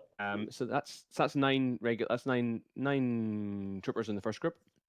Second group is a Shang-Chi APHMG with a Zhan-Shi hacker and a I didn't actually realize this. This is really cool. Yeah. The doctor Zhan-Shi. So the Zhanshi Yingsheng, whatever. Yeah, anyway. So the which I didn't realize actually in White Banner can join regular fire teams. That's cool. Because in IA, it's the other way. It's the engineer that can join. Gotcha. And then we've got 2 long same as before, 1 heavy shotgun, 1 mine layer, and then rounding out with a flashbot spot. So what he says about this list is I'm not going to read the whole thing, but essentially, because it's for something like decap, his best lieutenant is the Guilang because it starts as a marker state, so he can keep it protected away from guided missiles and all that sorts of jazz. Then he has the same kind of bones of the list as he had before, and then he gives himself an aggressive Harris in the form of the APHMG because obviously with it, the first list had a Guija, this list has an APHMG from the Shang-Chi, so similar 1 main gun. And then as a bit of a flex, he's brought in Bishi, which I really like because she's a specialist. She's quick. She's got super jump and climbing plus. She can get to objectives. She can also get to things like HVT, designated targets, and to things like lieutenants. She's really good at going and scalping out annoying pieces. And he's put her in a. They put Bishi is in a. Not in a fire team, so it's by herself. So she can just go and do whatever she needs to do by herself, push buttons, kill things, whatever, which I really like. Because she's, as we said before, she's a great solo operator. So yeah, like I think this list is great. The only thing that Zephyr really said is whether or not he should go for a 9-6 split or a 10-5 split. I like the 9-6. And the reason why he said 10-5 is whether or not they want to have more orders in Group 1, obviously, right, to persecute an attack with something like Lian Kai or Bishi, I guess. I don't really see much improvement to this list. I think 9-6 is good because you can move stuff into group. Because before the beginning of the game, once everything's deployed, and before your opponent docks you any orders, you can move something from group 2 into group 1.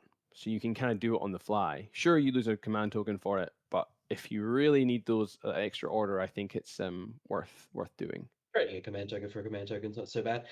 I like the 9-6 split because I don't think you'll ever need to pop the 10th order in, because I think 9 times out of 10 people are taking orders away from the second group anyway. I want to limit the amount of orders that Shang-Chi I has. really, I like, I'd like to have a discussion, like a future episode about the docking of orders and how often it's from group 1 and how often it's from group 2. Because I find myself just kind of starting to do group 2 all the time now. It's really good because Yeah, people often put like it's a really heavy piece in there with a few orders, and you go, "No." I think I was playing on a custom tournament. Someone took, because I was playing White Banner as well. Someone took orders off Group 2, which meant that I think I just had enough orders to put down the smokes from my monks, and if they fucked any one of those throws up, I was in real trouble. Mm. So it's stuff like I that. started moving I- Yojimbo into Group 1 Yeah. because of the same reason. I And think, then, I think I was just gonna say, as far as like pimping lists goes, I think in this list I might swap Jinko's Harris and the Shang-Chi's Harris in as far as groups go. I think it makes a meaningful difference. I think that I think it's more because the idea being that you have this reliable powered like smoke throwing Harris in your second group, and you've got essentially 3 options to pick from at the start of your game of, am I going to send Big Shi, am I going to send the Shang-Chi Harris, or am I going to send Liang Kai and the Xiaoling up the guts? And if you need that smoke coverage, you've got a Harris in group 2 that's throwing 2 dice on 16s to like do it reliably. I think that is again personal choice. Yeah, there it absolutely is. because that's 6 orders with Shang-Chi with attack awareness at 7, right? Even if they do dock you, you go down to 4. And you're like, I can still do stuff with 4, or sorry, 5. I can still do stuff with 5 orders. That's heaps. And Bishi is also an NCO, so that allows you to use that order from the otherwise useless Guilang. So Always you- yeah, Lieutenant order to lay a shock mine. yeah.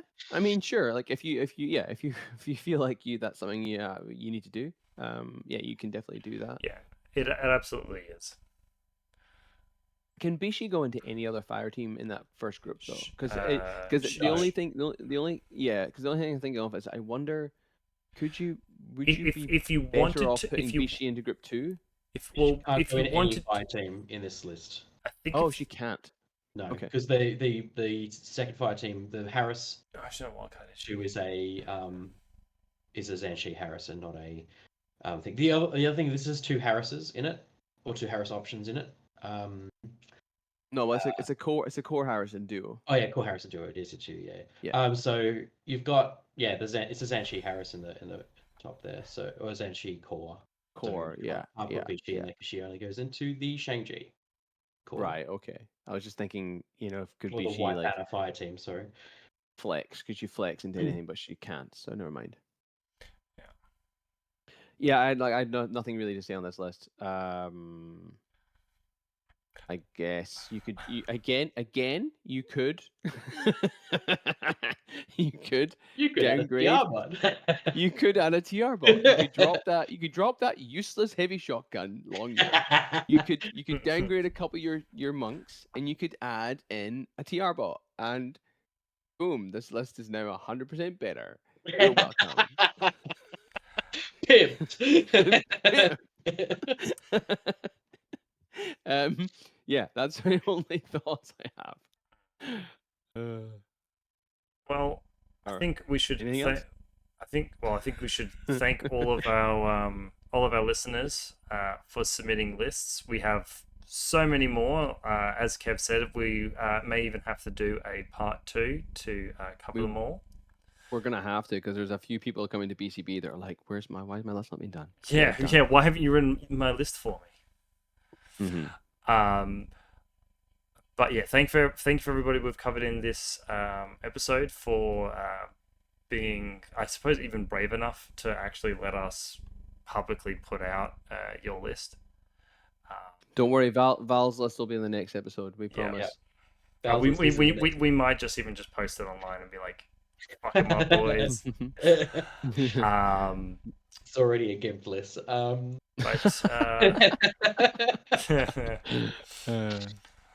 just change one thing. You just change one thing, and like, oh, this is infinitely better. Oh my god. It's got no power. Yeah. Where is it? Yeah, get this fucking Ratiak out of here. Ratnik out of here. What is this doing here?